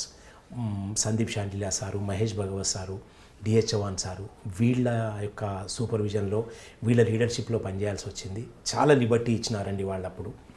అక్కడ ఏదైతే మేజర్ ఇష్యూస్ ఉన్నాయో అవన్నీ కూడా చాలా సాఫ్ట్గా ఒక విధమైనటువంటి ఇండిపెండెన్స్ తోటి డీల్ చేసేటటువంటి అవకాశం ఇచ్చారు. కాబట్టి I feel at the end of the day ఒక ట్రెమెండస్ చేంజ్ అక్కడ పబ్లిక్లో తీసుకురాగలిగినామండి. I'm always proud of it. Sir, మీరు ఇంద్రవల్లి వెళ్ళేసరికి పబ్లిక్కి పోలీస్కి మధ్యన గ్యాప్ ఉందనే విషయం మీరు అంగీకరిస్తున్నారు, రైట్? ఆ గ్యాప్ ఏ విధంగా తగ్గిందని 5 yearsలో ఒక ఇన్సిడెంట్ చెప్పండి. అంటే మీరు ఫస్ట్ వెళ్ళినప్పుడు వాంకాడ్లో ఒక మర్డర్ కేసు చేయడంతో పోలీస్ మీద పబ్లిక్ ఇమేజ్ పెరిగింది. అదేవిధంగా ఇక్కడ law and order problem solve చేశారా, లేదు అక్కడ ఉన్న మావోయిస్టులకి ఇష్యూలో ఇన్వాల్వ్ అయ్యారా, లేదు వాళ్ళ తల్లిదండ్రులు వదిలి వెళ్ళిపోతున్న మావోయిస్టులకి వాళ్ళ తల్లిదండ్రులకి దగ్గర తీసుకొని వాళ్ళతో ఇంటరాక్ట్ అయ్యారా, లేదు అక్కడ గొంగిడి ఇష్యూ ఒకటి తెలుస్తుంది దాని విషయంలో ఇన్వాల్వ్ అయ్యారా? అంటే ఏ విధంగా మీరు ఇన్వాల్వ్ అయ్యి పబ్లిక్కి పోలీస్కి మధ్య గ్యాప్ తగ్గించడానికి 5 సంవత్సరాల్లో మీరు ఏం చేశారు? 1-2 ఇన్సిడెంట్లు చెప్పండి. చూడు సార్, యాక్చువల్గా ఈ గ్యాప్ అనేది నాకు అనిపించింది మనం అడ్వాన్స్ కాకపోవటం వల్లే వచ్చిందనేటటువంటి బేసికల్గా ఒకటి జరిగిందండి. దాంట్లో మ్యాక్సిమం ఏం చేసిందంటే విలేజ్ విజిటింగ్ మీద, కోమింగ్కి వెళ్ళినప్పుడు, రైడ్స్కి వెళ్ళినప్పుడు విలేజ్ విజిటింగ్ మీద బాగా ఫోకస్ చేసినాము. ఎక్కడ కూడా బేసికల్గా నేను మా ఆఫీసర్స్ ఇచ్చినటువంటి పర్మిషన్ ప్రకారం, మా ఆఫీసర్స్ ఇచ్చినటువంటి లిబర్టీ ప్రకారము ఈ ఎక్స్ట్రీమిజము దానికి సంబంధించిన ఇన్ఫర్మేషన్ గురించి ఎక్కడ మిలిటెంట్స్ని ఇబ్బంది పెట్టడం కానీ, వాళ్ళని ఫ్రీక్వెంట్గా పోలీస్ స్టేషన్కి పిలవటం కానీ జరగలేదండి. బేసికల్గా మా అవస్థలు మా తిప్పలేదో మేము పడ్డాము. సో ఫ్రీక్వెంట్గా పిలుస్తారు, పోలీస్ వాళ్ళు టార్చర్ చేస్తారు అనేటటువంటి ఒక కాన్సెప్ట్ని కామన్ మ్యాన్ నుంచి మేము దూరంగా ఉంచగలిగినాం. Second thing is medical camps అండి. ఆ రోజుల్లో ఐటీడీఏ, ఉట్నూరులో ఐటీడీఏ ఉండేది. గ్రేట్ నవీన్ మిట్టల్ సార్ అక్కడ పిఓగా ఉండేవారండి. సార్ కూడా బాగా కోఆపరేట్ చేసేవారు. మ్యాక్సిమం ఏరియాస్లో అప్పుడు డెంగ్యూ బాగా ఉండేది, విపరీతమైనటువంటి ఫీవర్స్ వచ్చే ఏజెన్సీలో మ్యాక్సిమం ఏరియాస్లో మెడికల్ క్యాంప్స్ పెట్టడం జరిగిందండి. అన్నిటికంటే నేను టాప్ ప్రియారిటీగా తీసుకుంది during my carrier at Indravelli 570 cataract operations చేయించిన అండి నేను అక్కడ blindness prevention society of Adilabad అని ఒకటి ఉండేది. వాళ్ళతో ఒక ఆప్థల్మాలజిస్ట్ అసిస్టెంట్స్ తోటి విలేజెస్లో మెడికల్ క్యాంపులు పెట్టి అక్కడ ఈ క్యాటరాక్ట్ డెవలప్ అయిన వాళ్ళని ఐడెంటిఫై చేసి వాళ్ళందరికీ కూడా ఆదిలాబాద్లో మేము అది చేసేవాళ్ళం. That's a major thing which made us near to the common man అండి. సెకండ్ థింగ్ ఈజ్ అక్కడ నేను స్పెషల్గా తీసుకున్నది, అక్కడ మాకు ఒకటి ఈ ప్రతి ఏప్రిల్ 20th కూడా ఈ మన అమరవీరుల సంస్మరణ దినాలను చేసేవారండి వాళ్ళు. దానికి సంబంధించి టోటల్గా బంద్ ఉండేది, అంటే రూట్ బంద్ ఉండేది. ఒక 3-4 days టోటల్ పోలీస్ దాంట్లో ఉండేది. అప్పట్లో నేను సార్ని మొట్టమొదటిగా సందీప్ శాండిల్యా సార్ని రిక్వెస్ట్ చేసిన, ఈ బందోబస్తు కొంతకాలం ఆపేద్దాం సార్ అని చెప్పి. అంటే బాగా గ్యాప్ వచ్చేస్తుంది ఈ బందోబస్తు వల్ల అని చెప్పి కొంచెము ముందు ఆఫీసర్స్ వెనక ముందు చేసినారు. అల్టిమేట్లీ టోటల్ రెస్పాన్సిబిలిటీ నేను తీసుకున్నాను. తర్వాత ఐ స్ట్రాంగ్లీ బిలీవ్ అండి, ఇట్ వాజ్ ఇన్ 2002 ఏప్రిల్లో ఇంద్రవల్లిలో ఏదైతే బీస్ ఏప్రిల్ అంటారు, అక్కడ కామన్గా నోట్లోంచి వచ్చేది బీస్ ఏప్రిల్ అంటారు, ఆ వేసినటువంటి బందోబస్తు మొత్తం తీసేసినామండి. నేను ఒక 20-25 మెంబర్స్ తోటి నేను ఒక్కడిని, ఏదైతే స్తూపం దగ్గర మాకు మేము అనుమానించేవాళ్ళము అక్కడ నేను ఒక్కడిని బందోబస్తు చేసుకునేవాడిని. ఆ తర్వాత పబ్లిక్ ఫ్లో, కామన్ మ్యాన్, ఎందుకంటే మంచి మ్యారేజెస్ సీజన్ అండి, అది మ్యారేజెస్ బాగా డిస్టర్బ్ అయ్యాయి. సో ఆ డిస్టర్బెన్స్ నుంచి, ఆ ఇన్కన్వీనియన్స్ నుంచి పబ్లిక్ని దూరంగా ఉంచుదామనేటటువంటి ఒక ఆలోచనతోటి, సో అఫ్కోర్స్ దాన్ని కూడా పబ్లిక్కి దగ్గర కావడానికి మేము కాదనుకున్నాం. ఫైనల్గా సార్ దాంట్లో 2003, I think it was in 2003 or 2004 April, ఫైనల్గా అప్పటి వరకు ఇంద్రవల్లి బీస్ ఏప్రిల్ ఏదైతే 1980లో ఏప్రిల్లో జరిగినటువంటి ఫైరింగ్, 1981 ఏప్రిల్లో జరిగినటువంటి ఫైరింగ్లో ఎవరు చనిపోయారు, ఎంతమంది చనిపోయారు అనే దాని మీద చాలా కన్ఫ్యూజన్ ఉండేదండి. ఒక్కొక్క దగ్గర ఒక్కొక్క ఫిగర్ కనిపించేది. బట్ ఫైనల్గా ఆ 4 years ఎక్స్పీరియన్స్ తోటి ఎవరెవరైతే వాళ్ళ డిసీజ్ డిపెండెన్స్ ఉన్నారో పేరెంట్స్, వాళ్ళని ఐడెంటిఫై చేయగలిగినాము. ఒక 40-50 ఫ్యామిలీస్ని ఐడెంటిఫై చేసి వాళ్ళందరికీ కూడా పోలీస్ స్టేషన్లో మహేష్ భగవత్ సార్ ఉన్నారండి, SP sir was very kind enough to permit me. Medical camp అనుకున్నారు. నేను మెడికల్ క్యాంప్ అపోజ్ చేసిన, అది కామన్ అవుతుందని చెప్పి వాళ్ళందరినీ కూడా గ్యాదర్ చేసి వాళ్ళతోటి మేమే ఆ 20 ఏప్రిల్ రోజున మేమే ఒక మీటింగ్ ఆర్గనైజ్ చేసి వాళ్ళందరికీ కూడా భోజనాలు అది అరేంజ్ చేసి వాళ్ళకి బట్టలు పెట్టి, ఈ ఐస్ ఇంకా బ్రేక్ కావాలి, ఈ గ్యాప్ మీకు మాకు వద్దు, జరిగింది ఈ కారణాల వల్ల జరిగింది, అప్పట్లో ఆ పరిస్థితులు అట్లా ఉన్నాయి, ఫైరింగ్ ఎందుకు జరిగింది ఏంటనే దాని మీద వాళ్ళకు ఒక క్లారిటీ ఇచ్చి వాళ్ళ మనసులో ఉన్నటువంటి కొన్ని అప్రహెన్షన్స్ 70-80% వరకు దూరం చేసి ఆ తర్వాత టోటల్గా వాళ్ళు పబ్లిక్ ఫ్రీ అయ్యారండి. దాంతోపాటుగా one major development which we have made there is Vayipeta అని ఒక విలేజ్ ఉండేదండి. అది అనకూడదు, అది it was a hub almost. అటు ఇటుగా ఏ రోడ్ పాయింట్కి చూసుకున్నా 20-25 కిలోమీటర్స్ దూరంలో ఉండేది. అక్కడ ఉన్న ఒక women, I don't want to refer her name, but ఆమెని ఒకప్పుడు బాగా స్ట్రాంగ్ మిలిటెంట్గా కన్సిడర్ చేసేవారు. ఆమెను అరెస్ట్ చేద్దామని తీవ్ర ప్రయత్నాలు జరిగినాయి. ఎందుకో అది కూడా నేను ఆఫీసర్స్ని I was able to convince them. నా గొప్పతనం కాదండి, ఆఫీసర్స్ చాలా కన్విన్సింగ్గా ఉండేవారు. వాళ్ళు ఒకళ్ళు పని చేస్తున్నారు అనుకుంటే వాళ్ళని ఎంత ఎంకరేజ్ చేయాలి, ఎంత లిబర్టీ వాళ్ళకి ఇవ్వాలనే దాని మీద వాళ్ళకు ఒక డెఫినెట్ ఐడియా ఉండేది. ఆమెని ఫైనల్గా we made her an important public representative in that mandal. ఆమె ఎంపీపీ అయ్యారు. ఆ lady she enjoyed A political carrier like anything. ఫైనల్గా ఆమె పబ్లిక్ రిప్రజెంటేటివ్ అయిన తర్వాత ఒక ట్రెమండస్ చేంజ్ వచ్చిందండి ఆ ఏరియాలో. చివరికి ఒక స్టేజ్లో కూరగాయలు తీసుకోవటానికి మండల్ హెడ్ క్వార్టర్కి వచ్చిన పోలీస్ స్టేషన్లో కలిసి వెళ్ళాలి అనేటటువంటి కాన్సెప్ట్ పబ్లిక్లో డెవలప్ చేయగలిగినామండి. సార్, మీరు పోలీసు బందోబస్తు వద్దు ఏప్రిల్ 20 తారీఖు నుండి మీరు తీసుకురావడం, దానికున్న ఎస్పీలు ఓకే చేయడం, దాన్ని అవకాశంగా తీసుకొని వాళ్ళేమో దాడులు చేయడం కానీ లేదా వాళ్ళేదో రిక్రూట్మెంట్ చేసుకోవడం చేయలేదా? లేదండి, జరగలేదు. అలాంటిది ఏం జరగలేదు. I was confident. ఎందుకు అంటే దేని అరేంజ్మెంట్ దానికి మేము చేసుకునేవాళ్ళం కాబట్టి అలాంటిది ఏం జరగలేదు. అసలు ముందు తమ్ముడు ప్యాకెట్ నడిచిదా? దేని అరేంజ్మెంట్ దానికి చేసుకోవాలి కదండి. దిస్ లిబర్టీ అంటే మీరు చేసింది మంచిదే ఎలాగంటే పబ్లిక్లో ఒక ఇమేజ్ ఉంది, బ్యాడ్ ఒపీనియన్ కొంచెం నెగిటివ్ నుంచి పాజిటివ్గా వస్తుంది. ఎస్. లేదంటే అదే ముద్ర ప్రతి సంవత్సరం ఏప్రిల్ 20 విపరీత బందోబస్తు, అటువంటి సిచ్యువేషన్ ఉన్న పబ్లిక్ దగ్గర ఏంటి పోలీసు కనపడడం ఇరిటేషన్ అవుతారు. వాళ్ళు ఏదో చేయాలనుకుంటారు, లేని ఆలోచనలు వస్తుంటాయి. మీరు ఎప్పుడైతే దూరంగా ఉంటారో వాళ్ళు కూడా తీసుకువెళ్తుంటారు. రైట్ సార్, దాని తర్వాత ఎక్కడికి వచ్చారు? ఇంద్రవెల్లిలో మంచి కేసులు లేవా మీవి? మర్డర్ కేసులు ఇంద్రవల్లిలో ఇవి ఏముండేయండి? ఎక్స్చేంజ్ ఆఫ్ ఫైర్లో ఎన్ని అయ్యండి? No comment sir please. అంటే అక్కడ ఎన్ని క్లాసికల్ ఎక్స్చేంజ్ ఆఫ్ ఫైరా లేదా బంపింగా? అలాంటివి ఎప్పుడు లేవండి. ఏదైనా ఒరిజినల్గా ఫారెస్ట్లో జరిగినవి ఉంటాయి. సరే, మీరు నేను ఫస్ట్లో ఒక క్వశ్చన్ అడిగా, ఇన్ని ఎక్స్చేంజ్ ఆఫ్ ఫైర్లు చేస్తారు కదా, మీకు జనరల్గా ఆఫీసర్లు చెప్పడం కాకుండా క్లాసికల్ ఎక్స్చేంజ్ ఆఫ్ ఫైర్ అనేది న్యాచురల్గా ఉంటుంది. అది మన ఫీల్డ్లోకి వెళ్ళినప్పుడు వాళ్ళు మనకు అవుతుంటాయి. సాధారణంగా మీరు ట్రైన్ పీపుల్ కాబట్టి మీద అప్పర్ హ్యాండ్ అవుతుంటుంది. రెండోది ఐడియాలజీ వార్ అంటారు. అంటే వాళ్ళని ఐడియాలజీ కొట్టి వాళ్ళ కుటుంబాల్లో దగ్గర అవ్వడం, వాళ్ళని సరెండర్ చేయడం, ఇది రెండోది. మూడోది బంపింగ్. మూడిట్లో ఎక్కువ మీరు దేనికి ఇష్టపడుతుంటారు? ఐడియాలజీ వారు ఒకటండి. దీంట్లో జస్ట్ మీరు పర్మిషన్ ఇస్తే, ఇదే నేను ఇంద్రవల్లిలో పనిచేసినప్పుడు ఎవరైతే నేను పబ్లిక్ రిప్రజెంటేటివ్ ఉమెన్ చెప్పానో ఆమెతో పాటు మెస్రం జంగు అనేది జడ్పీటీసీగా అయినారండి ఆయన. అది దురదృష్టవశాత్తు అనుకోని పరిస్థితిలో నాకు చిన్న కాలుకి దెబ్బ తగిలి ఒక 14 days నేను లీవ్లో వెళ్ళిన. ఆ సమయంలో అతను నక్సల్స్ అతన్ని చంపటం జరిగిందండి. ఆ తర్వాత అప్పట్లో ఉన్నటువంటి అధికారుల పర్మిషన్ తోటి అతని హత్యకు సంబంధించి ఒక పాంప్లెంట్ నేను రిలీజ్ చేయడం జరిగింది మావోయిస్టుల మీద. వాళ్ళని ఛాలెంజ్ చేస్తూ, వాళ్ళ యాక్టివిటీ ఛాలెంజ్ చేస్తూ, జంగు ఏ పరిస్థితిలో పెరిగాడు, ఏ పరిస్థితిలో అతని కుటుంబం ఉంది, ఎంత బీద పరిస్థితిలో ఉన్నాడు, అతన్ని మీరు ఏ విధంగా టార్గెట్ చేసినారనే దాని మీద ఒక పాంప్లెంట్ అది తీయటం జరిగిందండి. అది కూడా ఆ రోజుల్లో ఒక సెన్సేషన్ అయింది. అంటే మీరు పాంప్లెంట్ రిలీజ్ చేస్తే వాళ్ళు మీ మీద కరపత్రం వేయలేదా? ఉందండి. ఆ తర్వాత కొన్ని డెవలప్మెంట్స్ జరిగినాయి దాంట్లో, బట్ అన్నిటికీ ప్రిపేర్ చేయటం జరిగిందండి అది. ఎందుకంటే అది చాలా బ్రూటల్గా అనిపించింది. ఒక 4 ఏళ్ళ కొడుకు ఉండేవాడు, అతన్ని చంపటం అనేది చాలా బ్రూటల్గా అనిపించిందండి. దాంతో అంటే వాళ్ళు మా కోవట్టు పోలీసులకి దగ్గర అవుతున్నాడు కాబట్టి చంపామని వాళ్ళు స్టేట్మెంట్ ఇస్తారు. జనరల్గా వాళ్ళు ఏది చేసినా సార్, సాధారణంగా ఇటువంటి సిచ్యువేషన్లో ఆదిలాబాద్, కరీంనగర్, వరంగల్లో అటుపడి గిరిజనులు ఇటు పోలీసుల బూట్లు చెప్పడం మధ్యన అటువైపు వాళ్ళ మాట వెనక ఇద్దరు మధ్య అలిగిపోతుంటారండి. మరి వాళ్ళ పరిస్థితి ఏంటండి అసలు? ఉండేది ఒకవైపు వాళ్ళకి సపోర్ట్ చేయకపోతే వాళ్ళు కొడతారు, చేస్తే మీరు కొడతారు, మీకు చేస్తే వాళ్ళు కొడతారు. మరి వాళ్ళు ఎటు పోవాలండి? దట్ వాజ్ దేర్ అండి. అది డెఫినెట్గా ఉండేది. బట్ అది మినిమైజ్ చేస్తూనే పనిచేయాల్సి వస్తుందండి. ఎక్కడ కూడా మనం హెరాస్ చేస్తున్నాం అనేటటువంటి ఫీలింగ్ వాళ్ళకి రావద్దు. కానీ ఆపరేషన్లో భాగంగా డ్యూటీలో భాగంగా కొన్ని పనులు చేయాల్సి వస్తుంది. అది మినిమైజ్ చేస్తూనే పని చేసుకోవాల్సి వస్తుంది. సార్ మీరు నక్సల్స్ మూమెంట్ని లా అండ్ ఆర్డర్ ప్రాబ్లంగా చూసారా లేదా సోషల్ ఎకనామిక్ ప్రాబ్లంగా చూసారా? అంటే మీ వ్యక్తిగత అభిప్రాయం కూడా. నో కామెంట్ అండి. ఆఫీసర్స్ ఇన్స్ట్రక్షన్స్ ప్రకారం పని చేసుకోవాల్సి వచ్చింది. రైట్ అండి. ఇంద్రవెల్ తర్వాత ఎక్కడికి వచ్చారు?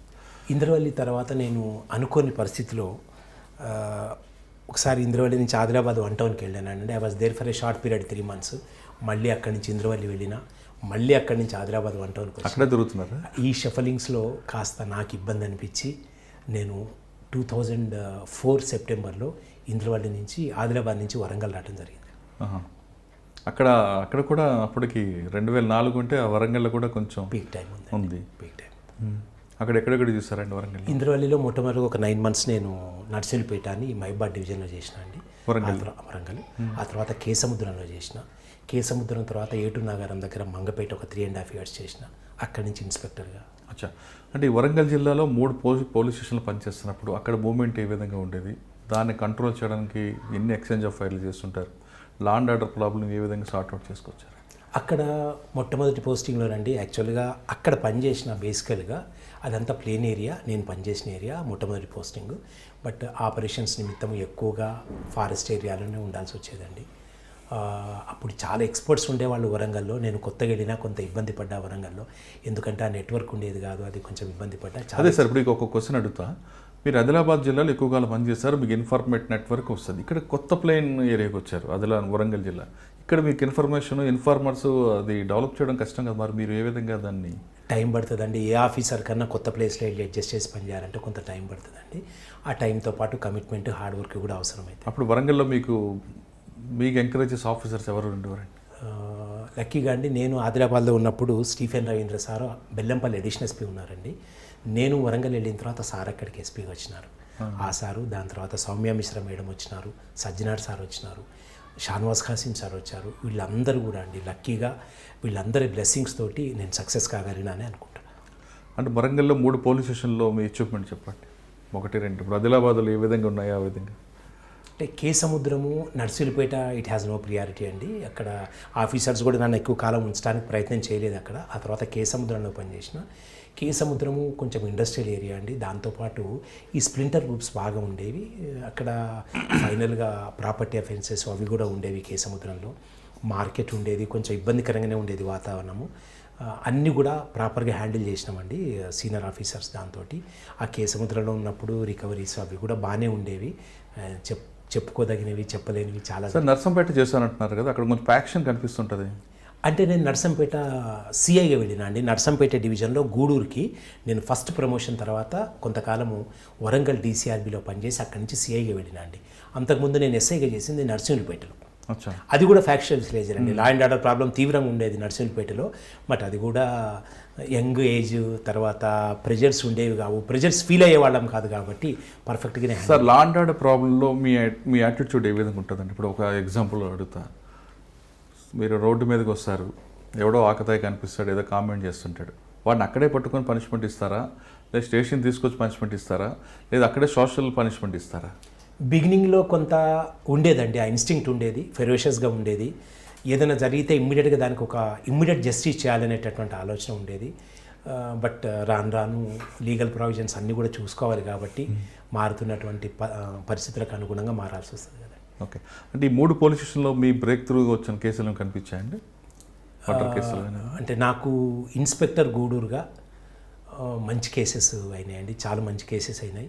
సరే, వరంగల్ జిల్లా పనిచేస్తున్నప్పుడు మీరు ఒక మంచి సజ్జనార్ గారు ఎస్పీగా ఉన్న టైంలో ఒక కేసు చేశారు. ఆ కేసు అందులో కూడా మీరు ఇన్వెస్టిగేషన్ చేయడం, దాంతో సజ్జనార్ గారు దృష్టిలో మీరు పడడం జరిగిందని తెలుస్తుంది. అవును సార్, సార్ కూడా he was very kind enough. యాక్చువల్గా నేను అప్పుడు మంగపేటలో ఉన్నా అండి. మంగపేట పోలీస్ స్టేషన్ ఒక రోజు కూడా ఆఫీసరు అక్కడి నుంచి వదిలిపెట్టి వచ్చే పరిస్థితి కాదు. ఆ పరిస్థితిలో కూడా సారు ఒక వైట్ కాలర్ అఫెన్స్ ఉండేదండి, వీఆర్ కన్జ్యూమబుల్స్ అండ్ ఎక్విప్మెంట్స్ అనేటటువంటిది ఒకటి. వాళ్ళు ఏదో అంత అన్ఎంప్లాయిడ్ యూత్కి అందరికి కూడా ఏదో ఉద్యోగాలు ఇప్పిస్తా అని చెప్పి అందరితో ఒక 10,000 రూపీస్ మ్యాక్స్ న్యూయార్క్ కంపెనీలో వాళ్ళు ఇన్సూరెన్స్ చేయించడం జరిగింది. దానికి సంబంధించి ఒక కేసు రిజిస్టర్ అయిందండి. దాని మీద టోటల్ అప్పట్లో అండి it happened in 2008 or 9 14 crores scam అది ఆ ఇష్యూ అండి. అది దాంట్లో సార్ నాకు చాలా ఫ్రీ హ్యాండ్ ఇచ్చారు ఇన్వెస్టిగేట్ చేయడానికి.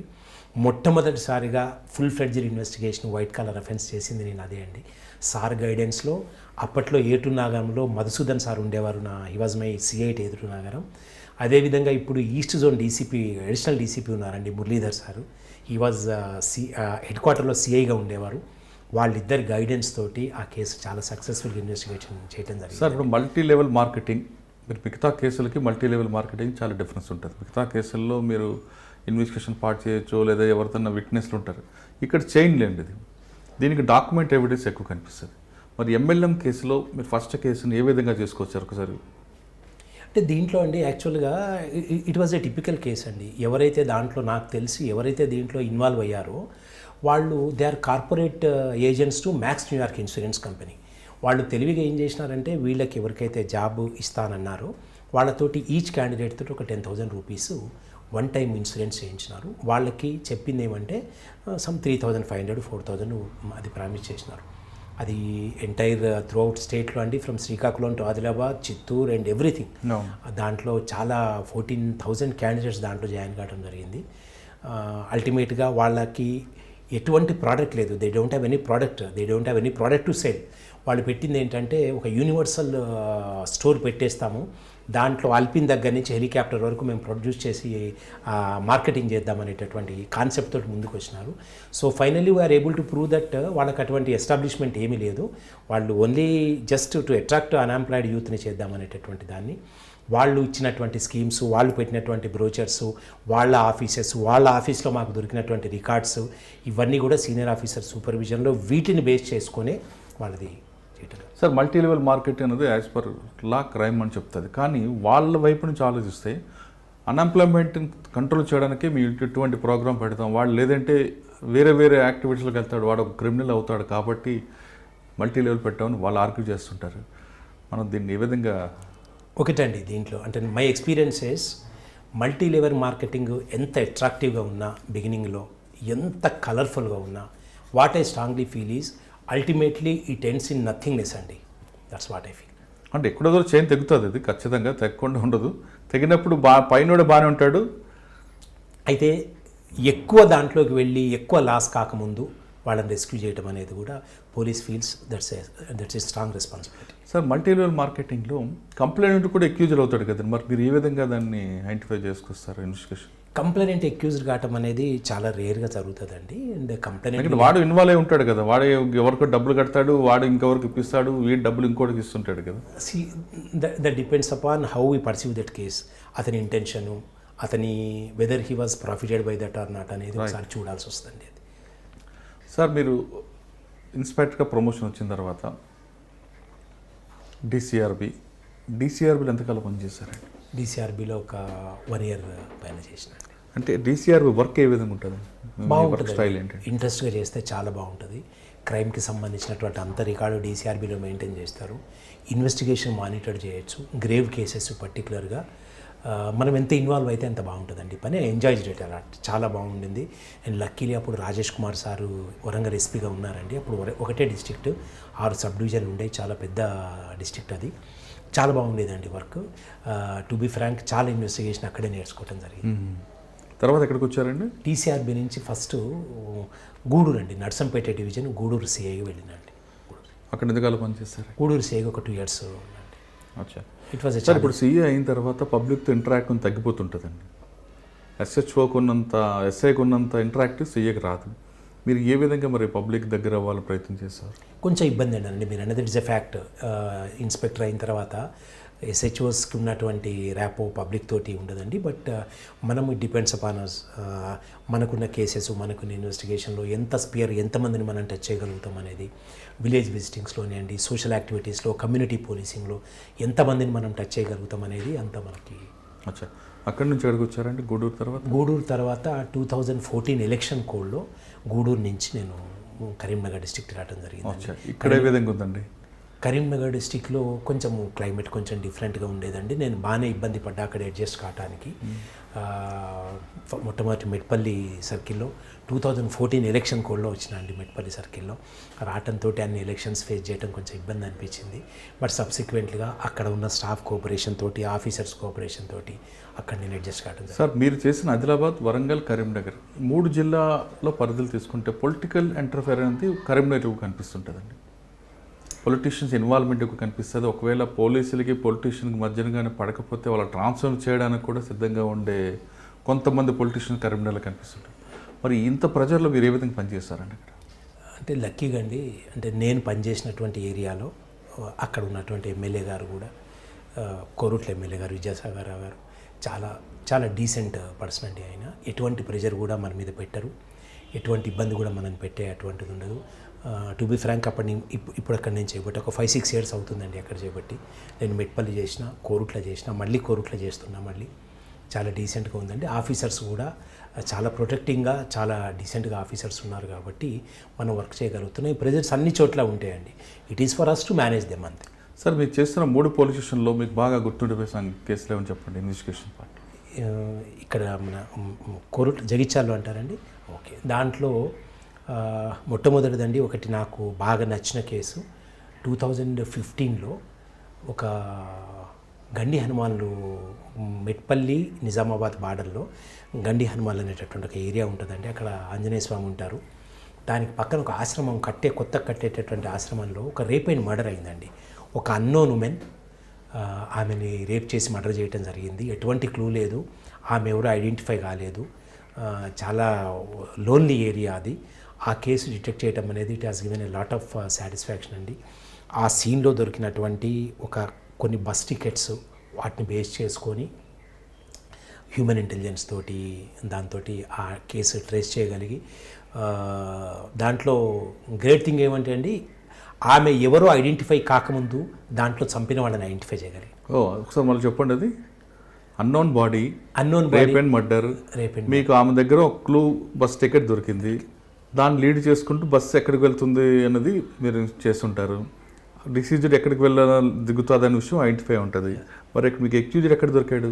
ఎక్యూజ్డ్ అండి అక్కడ ఆ సీన్లో దొరికినటువంటి కొన్ని క్లూస్ ఆమె, సో ప్రాబబ్లీ మేము ఎక్స్పెక్ట్ చేసినాము. That is also part of crime mapping అండి. ఆమె ఎటు నుంచి రావచ్చు అనే దాని మీద ఆమె క్లాతింగ్, అది ఫొటోస్ అవి తీసి అందరికి చూపెట్టి, ఆమె ఎవరితోటన్నా గతంలో ఒక 2-3 డేస్ క్రితం ఎవరితోటన్నా కనిపించిందా అనే దాని మీద వర్కౌట్ చేస్తే, ఎందుకు అంటే ఆ బస్ టికెట్ మెట్పల్లి నుంచి ఆర్మూర్కి తీసుకున్నట్టు బస్ టికెట్, అంటే ఆర్టీసీ వాళ్ళు ఐడెంటిఫై చేసిన ద్వారా, సో వీళ్ళు మెట్పల్లిలో ఎక్కుండొచ్చు అనేటటువంటి దాని మీద మెట్పల్లి లోకల్లో ఆ బస్ టికెట్ ద్వారా ఆమె క్లాతింగ్ అది బట్టి ఐడెంటిఫై చేయటం వల్ల ఆమె ఎవరి కంపెనీలో దొరికిందో ఐడెంటిఫై చేసి దాని ద్వారా చేయటం జరిగిందండి. సార్, అప్పుడులో సీసీ కెమెరాలు కూడా లేవు కదా? లేవు సార్. లేని టైంలో మీరు ఆ ఫుట్ ఇన్వెస్టిగేషన్ చేసినట్టున్నారు. అదొకసారి డీటెయిల్గా చెప్పగలరా? ఇప్పుడు దాంట్లో అండి ఆ కేసులో సో వైడ్ నెట్వర్క్, ఎంత పబ్లిక్లోకి మనం వెళ్ళగలము, ఎంత దాంట్లో శ్రమ పడగలం. బేసికల్గా దాంట్లో ఆ బాడీ ఒక దగ్గర ఒక 10 పెద్ద సైజు, బిగ్ సైజ్ కాపీస్ తీయించినామండి. లామినేషన్ చేయించి ఒక 5-6 టీమ్స్ అరేంజ్ చేసి, ఆ టీమ్స్ తోటి లోకల్లో అందరికీ మ్యాక్సిమము, జనరల్గా మనం సస్పెక్ట్ చేసే ఏరియాస్ వైన్ షాప్స్, కళ్ళు డిపోలు, ఆ ఏరియాస్, వాళ్ళ మార్కెట్ ప్లేసెస్, వీటిలో ఈమె కనిపించిందా అనే దాని మీద, కనిపిస్తే ఎవరి కంపెనీలో కనిపించింది అనే దాని మీద కాస్త ఎంక్వైరీ చేయటం. ఫైనల్గా ఒక ట్రాక్టర్ డ్రైవర్ ద్వారా we're able to get a clue అండి. మార్నింగ్ 9:30, 10 o'clockకి ఇన్సిడెంట్ మాకు ఐడెంటిఫై అయింది. 1:30, 2 o'clockకి we're able to detect that case. ఆ తర్వాత 4 డేస్కి ఆమె ఎవరో ఐడెంటిఫై అయిందండి. ఎక్యూజ్డ్ ఎవరండి? ఎక్యూజ్డ్ వాళ్ళు దాంట్లో ఒకతను జైనూరు నుంచి, ఆదిలాబాద్ డిస్టిక్ జైనూరు నుంచి ఇంద్రవల్లిలో మన మెట్పల్లికి కూలికి వచ్చినటువంటి ఒకతను, ఇంకొకతనండి. యాక్చువల్గా ఈమె ఏదో పని మీద మెట్పల్లి వస్తుంది, ఇంట్లో గొడవ పెట్టుకొని వచ్చింది ఈమె మెట్పల్లికి. అక్కడ ఆమెని వీళ్ళు ట్రాప్ చేసి ఆమెకు కొంచెం కళ్ళు తాగేటటువంటి అలవాటు ఉంటుంది. ఆమెకి అది ఆఫర్ చేసి ఈవినింగ్ వరకు వాళ్ళ దగ్గర ఉంచుకొని, ఈవినింగ్ వెళ్ళేటప్పుడు మిమ్మల్ని ఇంటి దగ్గర దింపుతామని బస్సు ఎక్కించి, ఇక్కడికి వచ్చిన తర్వాత ఇక్కడ దండం పెట్టుకొని వెళ్దాము, లేకపోతే మీ ఇంట్లో గొడవలు అయితే అని చెప్పి దింపి ఇది చేస్తారండి. దాంట్లో అంటే డిసీజర్ కన్నా ముందు ఎక్యూజ్డ్ ఐడెంటిఫై. అదేవిధంగా ఇంకా మంచి కేసులు ఉన్నాయండి ఇంకా దాంట్లో అండి. తర్వాత చాలా కేసెస్ జరిగినాయి లక్కీలీ. ఇక్కడ మీ సర్వీస్లో ఒక AK-47 306 తేవడానికి మీరు ఒక ఎస్ఐతో అడవిలోకి వెళ్ళారని కూడా ఉందండి. అవునండి, అది గూడూరులో ఉన్నప్పుడు జరిగిందండి. నర్సంపేట గూడూరులో ఉన్నప్పుడు మీకు ఐడియా ఉంటుంది, మోహన్ అని ప్రజా ప్రతిఘటన నుంచి ఇప్పుడు ఆయన పబ్లిక్ రిప్రజెంటేటివ్ ఉన్నారు. ఆయన బయటకు వచ్చేటప్పుడు ఆ వెపన్స్ని న్యూ డెమోక్రసీ వాళ్ళకి ఇవ్వడం జరిగింది. ఆ వెపన్స్ తీసుకురావాలనే దాని మీద కాస్త కాంపిటీషన్ ఎవరైనా తీసుకురావాలని. సో అప్పుడు నేను జ్యూరిస్డిక్షనల్ ఆఫీసర్ని. అది గూడూరు కొత్తగూడ ఏరియాలో న్యూ డెమోక్రసీ బాగా ఉండేదండి. వాళ్ళతో మేము నెగోషియేట్ చేయడము, ప్రెజర్ పెట్టడం జరిగింది. సీనియర్ ఆఫీసర్స్ కోఆపరేషన్ తోటి ఫైనల్గా వాళ్ళ వెపన్స్ మాకు హ్యాండ్ ఓవర్ చేయడానికి అగ్రీ అయ్యారు. బట్ వాళ్ళ కండిషన్ ఏంటంటే సిఐ కానీ సిఐఎస్ఐ ఇద్దరే రావాలి అనేటటువంటి ఒక కండిషన్ పెట్టారు. ఆఫీసర్స్ ముందు ఒప్పుకోలేదు. తర్వాత మేము ఇష్యూరెన్స్ ఇచ్చి, ఐ స్టిల్ రిమెంబర్ అండి, Subbareddy was my our SI, Kothaguda Subbareddy SI ఉన్నారు. ఆయన కేజీవి సరిత మేడం అని ఇప్పుడు గుంటూరులో అడిషనల్ ఎస్పీగా ఉన్నారు. ఆ madam was Narsampet DSP. Palraj sir ఎస్పీగా ఉన్నారండి. సార్ మమ్మల్ని పర్మిట్ చేసినారు, పాల్రాజ్ సార్. నేను సుబ్బారెడ్డి ఒక వెహికల్లో వెళ్ళి ముస్మి లడాయిగడ్డ ఏరియా నుంచి వాళ్ళు అక్కడ మాకు హ్యాండ్ ఓవర్ చేసిన వెపన్స్ ఒక AK-47 ఒక 303 తీసుకురావడం జరిగింది. సార్ మీరు అక్కడికి వెళ్ళారు, ఆఫీసర్లు వద్దన్న అవతల వ్యక్తి మీద నమ్మకంతో. ఒకవేళ వాళ్ళ మిమ్మల్ని కిడ్నాప్ చేస్తే మీరు ఏం చేస్తారు అప్పుడు? We have taken our own వాళ్ళ ఒక దళం ఉంటుంది, మీ ఇద్దరే ఉన్నారు కదా. We have taken our own precautions అండి. అంటే వేరే ప్లాన్ వేస్తూ వెళ్ళారా? ప్లాన్ ఏం లేదండి, మా జాగ్రత్తలు మేము వెళ్ళినాం. సార్ గూడూరు తర్వాత మీరు ప్రమోషన్ రావడం, మెట్పల్లి, జగిత్యాల, కోరుట్ల పనిచేస్తున్నారు. మీరు పనిచేస్తున్న మెట్పల్లి, కోరుట్ల ప్రాంతంలో ఎక్కువగా గల్ఫ్ దేశాలకు ఉద్యోగాలు పంపిస్తామంటూ మోసాలు చేసే బ్రోకర్స్ ఎక్కువ కనిపిస్తుంటారు. అవునండి, అటువంటి కంప్లైంట్లు వస్తే మీరు ఏమే విధంగా యాక్షన్ తీసుకుంటారు? చాలా రిపీటెడ్గా వస్తాయండి. లక్కీలీ 2019 ఈ లాక్డౌన్ తర్వాత కొంచెం తగ్గినాయి, బట్ చాలా ఫ్రీక్వెంట్గా వస్తాయి. సో దాంట్లో కూడా నేను బాగానే వర్కౌట్ చేసినామండి. మెట్పల్లి, కోరుట్లలో ఎవరైతే అన్లైసెన్స్డ్ ఏజెంట్స్ ఉంటారో వాళ్ళ మీద ఫ్రీక్వెంట్గా కేసెస్ రిజిస్టర్ చేయటము. ఒకటి, ఈ ఎవరైతే ఆస్పిరెంట్స్ ఉంటారో బయటికి వెళ్ళటానికి వాళ్ళని ఎడ్యుకేట్ చేయటము చాలా జరిగినాయి. అయినప్పటికీ వీళ్ళు చేసే ప్రామిస్ ఎక్కువగా ఉంటుంది. శాలరీస్ కానివ్వండి, కండిషన్స్ కానివ్వండి ఎక్కువ ఉంటుంది. కాబట్టి అన్ఎంప్లాయిడ్ యూత్ ఈజీగా ట్రాప్ అవుతారండి. అండ్ మోర్ ఎవర్ ఆ ఏరియాలో ఇట్స్ ఎ ట్రెడిషనల్ ప్రొఫెషన్ అండి అది. గల్ఫ్ వెళ్ళి బతకడం అనేది చాలామంది గల్ఫ్ వెళ్ళి అద్భుతంగా జీవితాలు మలుచుకున్న వాళ్ళు ఉన్నారు. సో వాళ్ళు ఈ యూత్కి ఇన్స్పిరేషన్ కాబట్టి యూత్ మేజర్గా వాళ్ళని ఫాలో అవుతారు. ఈ ఫాలో అయ్యే క్రమంలో కొంతమంది సమ్ క్రిమినల్ మైండెడ్ పీపుల్ వాళ్ళని ఎక్స్ప్లాయిట్ చేయటము, అక్కడికి వెళ్ళాక వాళ్ళు ఇబ్బంది పడటం జరిగేవి. ఈ విషయంలో ఏ పిటిషన్ వచ్చినా స్పెసిఫిక్ కేసెస్ మేము రిజిస్టర్ చేసేవాళ్ళమండి. దాంతోపాటుగా ఎవరైతే అన్ఎంప్లాయిడ్ యూత్ ఆస్పిరెంట్స్ ఉన్నారో వాళ్ళందరినీ ప్రాపర్గా ఎడ్యుకేట్ చేయటం జరిగింది. దానికి తోడు లైసెన్స్డ్ ఏజెన్సీస్ బాగా తక్కువ ఉండేయండి. ఇప్పుడు బాగా లైసెన్స్డ్ ఏజెన్సీస్ బాగా ఎక్కువైనాయి. సో ఇప్పుడు అది గ్రావిటీ చాలా తగ్గిందండి. అది సార్ ఇప్పుడు మీరు అక్యూజ్ని పట్టుకోవడం, అరెస్ట్ చేయడం అది కాకుండా పబ్లిక్లో వాళ్ళు కూడా మోటివేట్ చేస్తామని చెప్తున్నారు మీరు. అసలు స్కిల్ లేని వాళ్ళు అక్కడికి వెళ్ళి పనిచేసేదే ఉంది, ఇక్కడే చేసుకోవచ్చు కదండి. అది ఎగ్జాక్ట్లీ అండి. దాని మీద చాలా చాలా డీటెయిల్డ్ స్టడీ జరిగిందండి. కొంతమంది సీనియర్ ఆఫీసర్స్ అడిగినప్పుడు నేను కూడా అవి సజెషన్స్ చేసినాను. సో మెయిన్గా ఏంటంటే ఇక్కడి నుంచి వెళ్ళే వాళ్ళంతా most of them are unskilled. వాళ్ళు 10th తర్వాత వెళ్తుంటారు. వాళ్ళ యాస్పిరేషన్స్ చాలా తీవ్రంగా టీవీలో చూసి చాలా తీవ్రంగా ఉంటాయి. అక్కడికి వెళ్ళిన తర్వాత mostly they are used as common labour. అది వీళ్ళు ఓవర్కమ్ కావాలి అంటే ఏదైనా వాళ్ళు టెక్నికల్లీ క్వాలిఫైడ్ ఉంటే, ఇప్పుడు చాలా ఏజెన్సీస్ ఉన్నాయండి గవర్నమెంట్ తరఫున, lot of trainings are given. అవునండి. దాంతోపాటుగా ఐటీఐ ఆల్సో ఐ థింక్ ఏదైతే ఇండస్ట్రియల్ ట్రైనింగ్ ఇన్స్టిట్యూషన్స్ ఉన్నాయో ఐటీఐలో electrician trade, draftsmen trade, mechanical ఇవి కూడా బాగా యూజ్ఫుల్గా ఉంటాయనేటటువంటిది ఆలోచన. ఇప్పట్లో చాలామంది పిల్లలు వెళ్తున్నారండి. ఎలక్ట్రీషియన్గా వెళ్ళిన వాళ్ళు చాలా బ్రైట్గా బతుకుతున్నారు అక్కడ.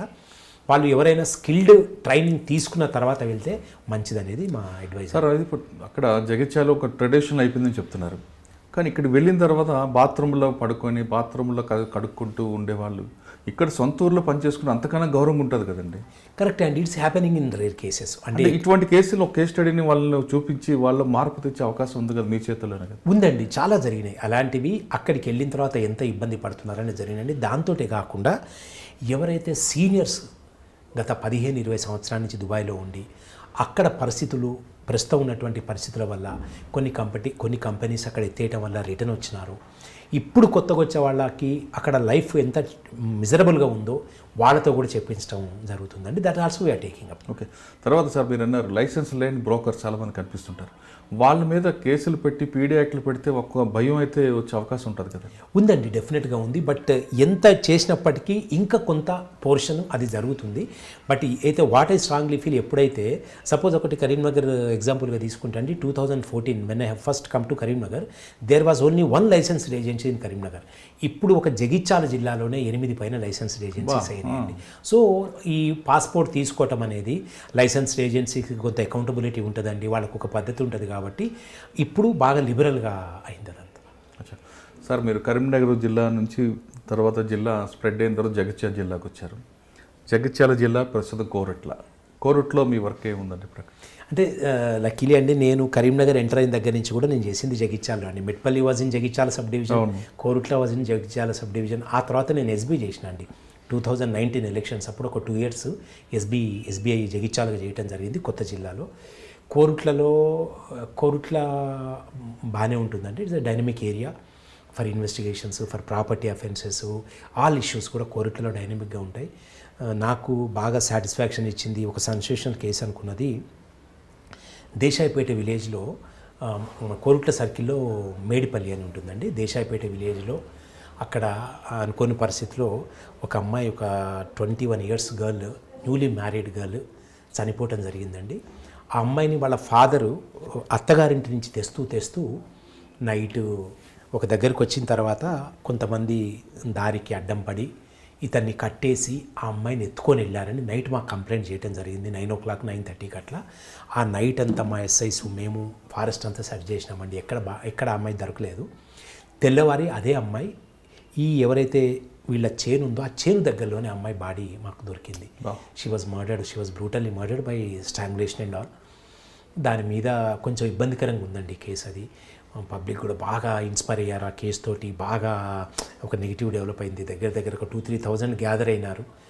సో ఆ కేసులో సీన్లో ఉన్నప్పుడు అనుకోకుండా ఒక పర్సన్ తోటి ఒక ఐ టు ఐ కాంటాక్ట్ నాకు జరగటం, దాంట్లో ఎందుకో నాకు ఆ మనిషిని నేను నమ్మలేకపోవటం, అతని తర్వాత నేను పర్సనల్గా మాట్లాడటం, దాంట్లో ఫైనల్గా మర్డరు వాళ్ళ ఫాదరే చేసినట్టు దాంట్లో డిటెక్ట్ అయిందండి కేసు. ఒక 1/2 hour 1 hourలోనే కేసు డిటెక్ట్ చేయడం జరిగింది. ఎందుకండి తండ్రి? అది అంటే in one way or other it is also related to Gulf అండి, గల్ఫ్ ఇష్యూ. వీళ్ళ ఫాదర్ చాలా కాలం గల్ఫ్లో ఉన్నారు, అతనికి పిల్లల మీద ఫ్యామిలీ మీద అటాచ్మెంట్ అంతా పోయింది. ఈ పాపకి ఆమె మ్యారేజ్ చేశారు వాళ్ళ మదర్. ఆ మ్యారేజ్కి కొంచెం ఇతని అనుకున్న దానికంటే కొంచెం ఎక్కువ ఎక్స్పెండిచర్ వచ్చింది. దాంతోపాటు వాళ్ళ మదర్ ఒక ఇల్లు కట్టినారు, ఒక 8 lakhs ఇల్లు కట్టినారు. సో దాంతో కొంచెం అప్పులు అయినాయి వాళ్ళకి. మ్యారేజ్కి వాళ్ళ ఫాదరు ఆ మ్యారేజ్ అతను ఒప్పుకోలేదు, వాళ్ళతోటి మనం తగము, ఆ మ్యాచ్ మనం భరించలేమనేటటువంటి కాన్సెప్ట్ తోటి ఆయన మ్యాచ్ వద్దన్న. But mother was very curious, మంచి మ్యాచ్, ఆమె మేనరికం అండి, మంచిగా పాప అక్కడికి వెళ్తే సంతోషంగా ఉంటుందని కాస్త ఎక్స్పెండిచర్ అది అయినా మ్యారేజ్ చేసినారు.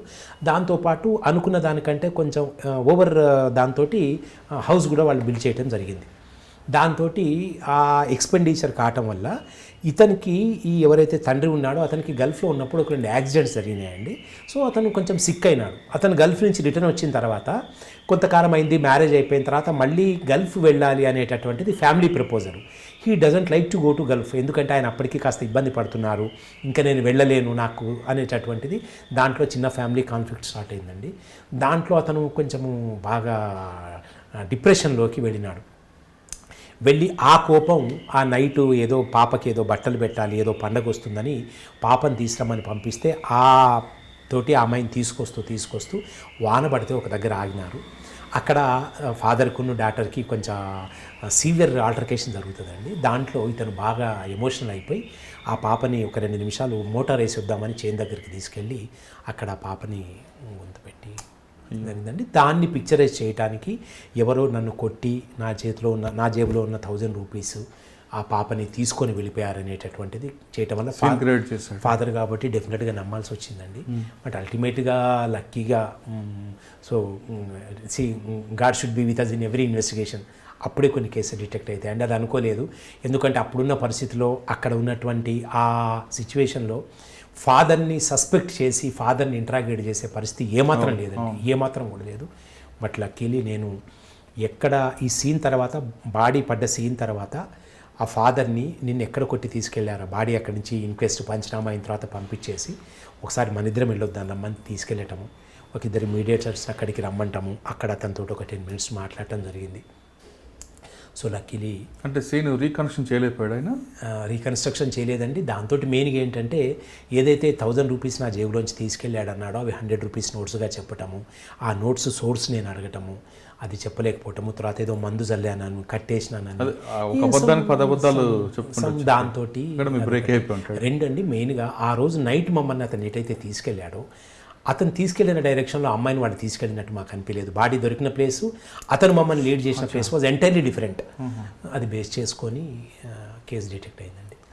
జైల్ అప్పుడు సిద్దిపేట, ఇప్పుడు సిపి గారు జైల్లో వీసార్ ఎస్పీగా ఉన్నారు. సార్ గైడెన్స్ దాంట్లో we are very lucky to detect that case. అంటే ఇప్పుడు మీరు చెప్తున్నట్లుగా ఆ కేసుని ఎక్కువ సార్లు విజిట్ చేస్తుంటే మీకు లీడ్స్ వస్తాయి. అది చెప్పిందంతా గుడ్డుగా రాసుకొని మనం కూర్చుంటే కేసు బ్రేక్ కాదు. డెఫినెట్గా రైట్ అండి. తర్వాత ఇంకా కోరుట్లో ఇంక మంచి కేసులు ఉన్నాయండి. ఇంకా కోరుట్లలో ఇంకొక ఇది ప్రాపర్టీ అఫెన్స్ కూడా ఒకటి ఉంటుంది కదండి, దట్ హ్యాపెండ్ ఇన్ మెట్పల్లి అండి. అది యాక్చువల్గా ఒక చైన్ స్నాచింగ్ గ్యాంగ్ వరుసగా 11 స్నాచింగ్స్ చేసినారండి 2 days 3 daysకి ఒకసారి. ప్రతి దాంట్లో కూడా ఈ చేను పొలం నుంచి వచ్చేటటువంటి లేడీస్కి వాళ్ళకి కారం ప్యాకెట్లు కట్ చేసి వాళ్ళ కళ్ళల్లో కారం కొట్టి ఆల్ రాబరీస్ అండి, చాలా సీవియర్గా జరిగాయి. ఇట్లా 11 రాబరీస్ మొత్తం జిల్లాలో జరిగినాయండి. ధర్మపురి, మేడిపల్లి, మెట్పల్లి, ఇబ్రహీంపట్నము, కమ్మరపల్లి వరుసగా జరిగినాయి. 2-3 days ఫ్రీక్వెన్సీలో జరిగాయి. బాగా ఆక్వర్డ్గా, బాగా ఇబ్బందికరంగా ఉండిందండి. ఫైనల్గా I strongly believe it happened on March 11th, 2015. Mallapur లిమిట్స్లో ఒక లేడీ చైన్కి వెళ్ళి వస్తుంటే ఆమెను అటాక్ చేసినారు. షీ వాజ్ బ్రేవ్ ఎనఫ్ అండి. ఆమెకి ఎప్పటికీ నేను నా క్యారియర్ మొత్తం ఆమెను గుర్తుంచుకుంటా. ఆమె దగ్గర ఉన్న కొడవలతోటి వాళ్ళని అటాక్ చేస్తారు. సూపర్. ఆ కొడవలు తీసుకొని ఆమెను వాళ్ళు చాలా సీవియర్గా గాయపరుస్తారు, ఆమెను కడుపులో దంతారు. అది అనకూడదు. నా పర్సనల్ నా ఫీలింగు, సీన్కి వెళ్ళాలంటే కూడా ఇబ్బంది పడేటటువంటి పరిస్థితి అండి. లక్కీగా ఆ రోజు సీన్కి వెళ్ళిన తర్వాత ఆ సీన్లో దొరికినటువంటి ఒక చిన్న క్లూ, ఆ సీన్ తర్వాత వేరే విలేజ్కి రావటము, అక్కడ దొరికినటువంటి ఒక చిన్న క్లూ, ఒక జెంటిల్ మ్యాన్, ఆ తర్వాత అతన్ని మేము చాలా హైగా రిగార్డ్ చేసినాం. అతన్ని ఒక జెంటిల్ మ్యాన్ ఇచ్చినటువంటి క్లూ, అతన్ని నేను తీసుకొని నాతో పాటు ఈరోజు అతను వాళ్ళు దొరికాకే మనం వద్దామనేటటువంటి కాన్సెప్ట్ తోటి అతన్ని తీసుకొని సెర్చ్ చేస్తూ పోతే. సార్ మీరు కోరెట్ల, మెట్పల్లి, జగిత్యాల్లో గల్ఫ్ వెళ్తున్న వాళ్ళ మీద యాక్షన్ తీసుకోవడం, వాళ్ళకి కౌన్సిలింగ్ చేయడం అనేది చేస్తున్నారు. ఇక కోరెట్ల ఏరియాలో రౌడీ షీట్లు ఎక్కువ కనిపిస్తుంటారండి. ఒక అజీజ్ అని ఒక రౌడీ షీట్ మీకు ఇప్పుడు ఎదురయ్యాడా? ఉన్నారు. ల్యాండ్ ఇష్యూస్లో బాగా ఇన్వాల్వ్ అయ్యేవారండి. అతని దగ్గర ఒకటి కిడ్నాప్, మర్డర్ కేసు ఒకటి ఉండింది మా దగ్గర. 2017 ఎండింగ్లో జరిగిందండి అది. అతను ఒక ఫ్యామిలీ డిస్ప్యూట్లో ఇన్వాల్వ్ అయ్యి ఆ ఫ్యామిలీలో యంగర్ బ్రదర్ని కోరుట్ల ఏరియా నుంచి కిడ్నాప్ చేసి తీసుకెళ్ళి ధర్మపురి ఏరియాలో చంపేయటం జరిగింది. అది ఆ కేసు కూడా ఒక 3-4 days కొంచెం కష్టపడాల్సి వచ్చిందండి. బట్ అల్టిమేట్గా క్లూ లేదు. ఎవరైతే చనిపోయినారో వాళ్ళ పాప ఎవరు పంచాయతీ చేశారు అనే దాని మీద ఇచ్చిన క్లూస్ని బట్టి ఆ కేసుని తను ఐడెంటిఫై చేసి మేము అరెస్ట్ చేయడం. అంటే పాప ఇచ్చిన క్లూని లీడ్ తీసుకుంటే మీకు ఎక్కడ బ్రేక్ త్రూ వచ్చిందండి? అంటే అతను ఈ ఫాదర్ అండి ఎవరైతే చనిపోయినారో అతను మా దగ్గర నుంచి కోరుట్ల నుంచి ఒక 8-10 kilometers దూరంలో ఒక విలేజ్కి వెళ్ళి వస్తూ డిజపేర్ అయినారు. అతని చెప్పులు ఒకటి రోడ్డు మీద దొరికినాయి. బట్ ఆ సీన్ నుంచి అతన్ని పట్టుకెళ్ళారు అనేటటువంటిది, ఎవరు ఏంటనే దాని మీద ఎటువంటి క్లూ లేదు.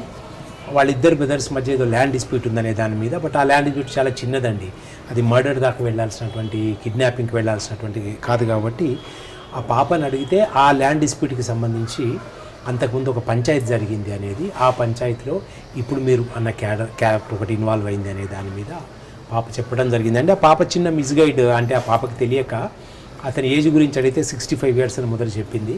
దాంతో కొంచెం మేము కూడా చూసుకోలేకపోయినాము. ఆ తర్వాత second time third time doubt తోటి ఆ పాపతో మాట్లాడినప్పుడు ఆ పాప అతని ఫీచర్స్ చెప్తే ఆ పాపకి ఆ ఫోటో ఐడెంటిఫై చేస్తే పంచాయతీ చేసిన వాళ్ళలో ఇతను కూడా ఉన్నాడు అనేటటువంటి ఐడెంటిఫికేషన్ వచ్చింది. దాన్ని బట్టి టెక్నికల్ ఇన్పుట్ తోటి అతని మూమెంట్ అది ట్రేస్ చేసిన తర్వాత దాంట్లో ఆ కేసు డిటెక్ట్ అయింది. కొంచెం బాగానే ఇబ్బందికరంగానే చంపినారు. అతన్ని చంపి తుమ్మెనాడ ఫారెస్ట్లో 10-15 కిలోమీటర్ల లోపల పాతి పెట్టేసి కొంచెం చేసినారు. అది ఫైనల్గా కేసు డిటెక్ట్ అయిందండి. ఆ తర్వాత ఇప్పుడు మీరు అన్నటువంటి అతను ఒక 6 months తర్వాత కులుంబునాలిలో అతన్ని పట్టుకోవడం జరిగింది. చాలా కాలం నడిచిందండి. ఆ టైం మొన్ననే ఛార్జ్షీట్ వేసాము ఆ కేసులో.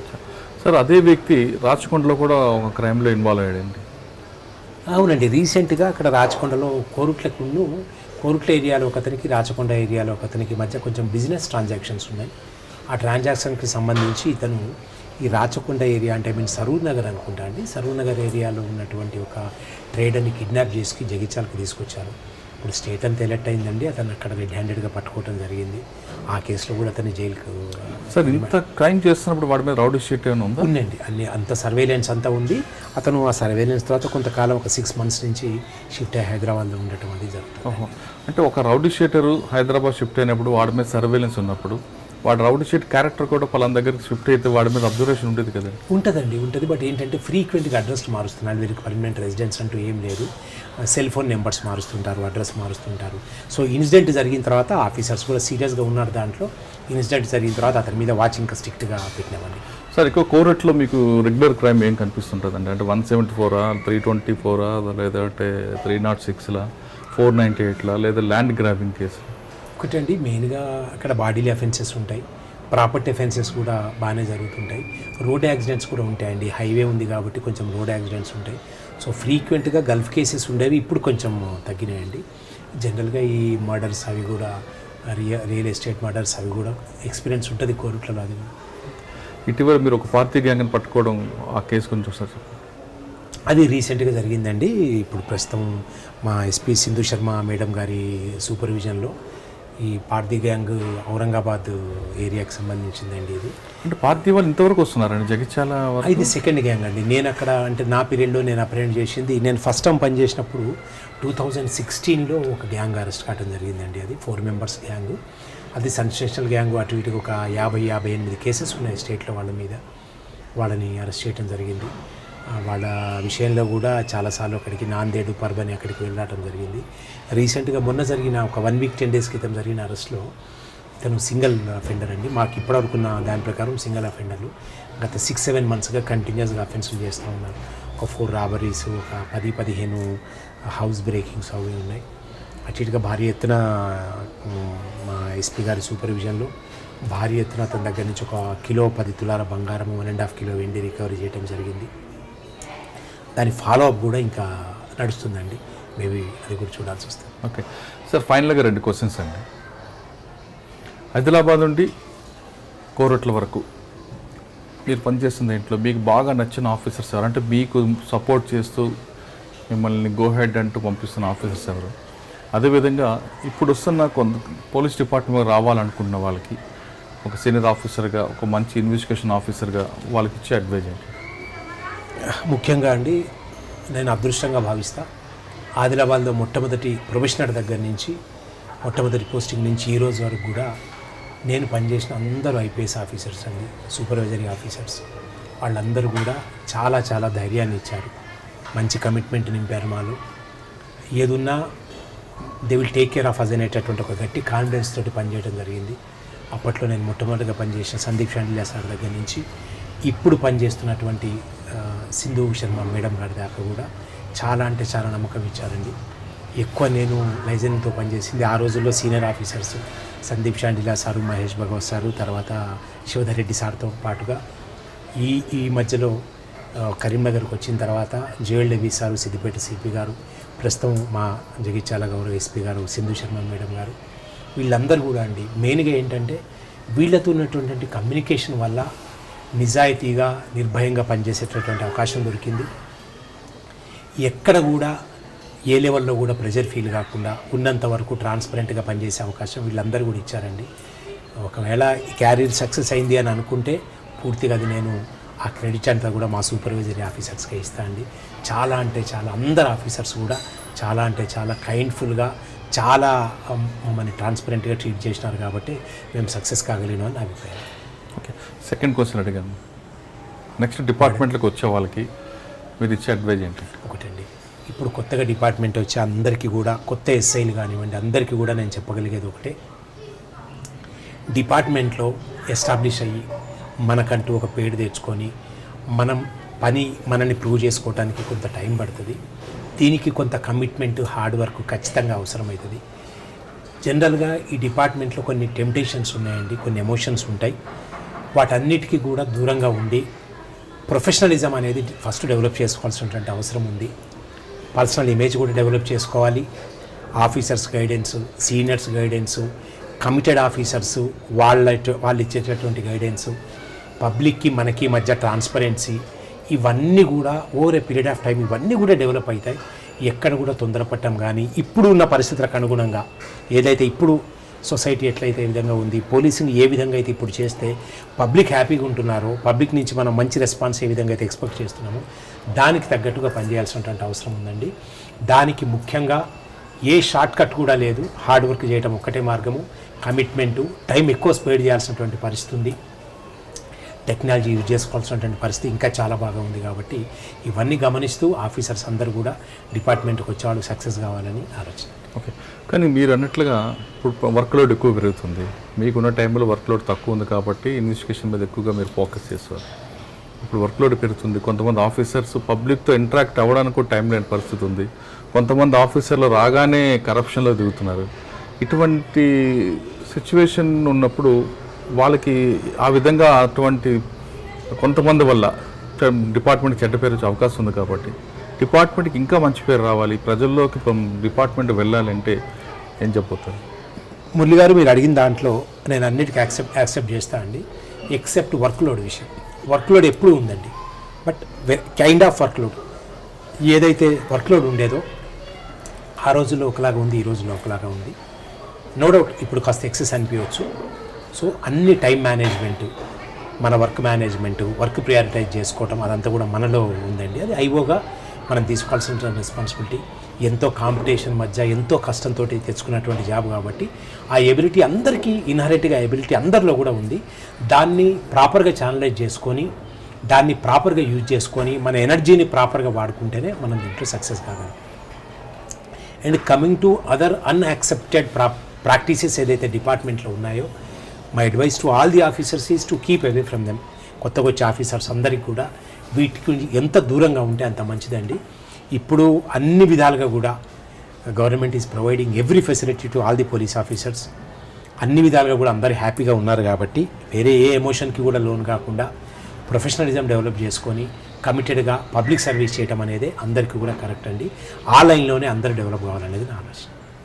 పోలీస్ డిపార్ట్మెంట్ రండి, వచ్చిన తర్వాత ప్రజలకు సేవ చేయడంతో పాటు దీని ఒక ప్యాషన్గా తీసుకుంటే ఖచ్చితంగా మీరు అందులో డిపార్ట్మెంట్లో సక్సెస్ అవుతారంటున్నారు రాజశేఖర రాజు గారు. రాజశేఖర రాజు గారు ప్రొఫెషన్ ఉన్నప్పుడే మర్డర్ కేసుల గురించి ఎక్కువగా ఇంట్రెస్ట్ చూపించడం, అంటే ఒక కేసు అన్నది రెగ్యులర్గా జరుగుతున్నప్పుడు ఆ కేసులో ఎక్కువ ఇన్వాల్వ్ అవ్వడం, ఇది గతంలో జరిగిన ఐఓ చేసిన కేసు నాకెందుకు సంబంధం కాదనుకుంటే ఆ ప్యాషన్ అనేది ఉంది. కాబట్టి గతంలో జరిగిన కేసులన్నిటికీ బ్రేక్ తీసుకొచ్చారు. ఇప్పుడు వస్తున్న వాళ్ళు కూడా ఖచ్చితంగా డిపార్ట్మెంట్కి రండి, వచ్చిన తర్వాత ప్రజలతో మంచి పేరు తెచ్చుకోవాలనుకుంటే మీరు ప్రజల దగ్గర మమ్మకం అవ్వండి, ప్రజలతో మంచిగా మాట్లాడండి. వచ్చే ప్రతి కంప్లైంట్తో కూడా ఖచ్చితంగా నవ్వుతూ మాట్లాడి వాళ్ళ బాధను అర్థం చేసుకుంటే ఖచ్చితంగా ప్రజలు మీకు సహకరిస్తారు. వచ్చిన కంప్లైంట్తో విసుక్కొని మాట్లాడితే కంప్లైంట్ పోలీస్ డిపార్ట్మెంట్ మీద నెగిటివ్ అభిప్రాయం వస్తుంది. ప్రతి ఐఓ కూడా కంప్లైంట్తో నేరుగా మాట్లాడితే బాధితుడు ఈ ఎస్ఐ కూడా నా మనిషి అనుకుని చెప్పుకొని భావించి చాలా విషయాలు చెప్పే అవకాశం ఉంటుంది. కాబట్టి అటువంటి విషయాల్లో చాలా లీడ్స్ వస్తాయి, కేసు కూడా బ్రేక్ త్రూ వస్తుంది అనేది రాజశేఖర రాజు గారి యొక్క సర్వీస్లో మనకు చాలా అర్థమవుతుంది. దయచేసి పోలీస్ డిపార్ట్మెంట్లోకి వచ్చే వాళ్ళందరూ కూడా కమిట్మెంట్తో రండి, ప్యాషన్గా చేయండి. ఖచ్చితంగా మీకు మంచి పేరు, దాంతోపాటు మీ కుటుంబానికి కావాల్సిన ఆర్థికం కూడా అన్ని రకాలుగా వస్తాయి. ప్రభుత్వం ఇచ్చిన సదుపాయాలు కూడా అన్ని రకాలు కనిపిస్తాయి. ఇది వారం రాజశేఖర రాజు గారితో ఎక్స్క్లూజివ్ ఇంటర్వ్యూ. వచ్చే వారం మరో గెస్ట్తో మళ్ళీ కలుద్దాం.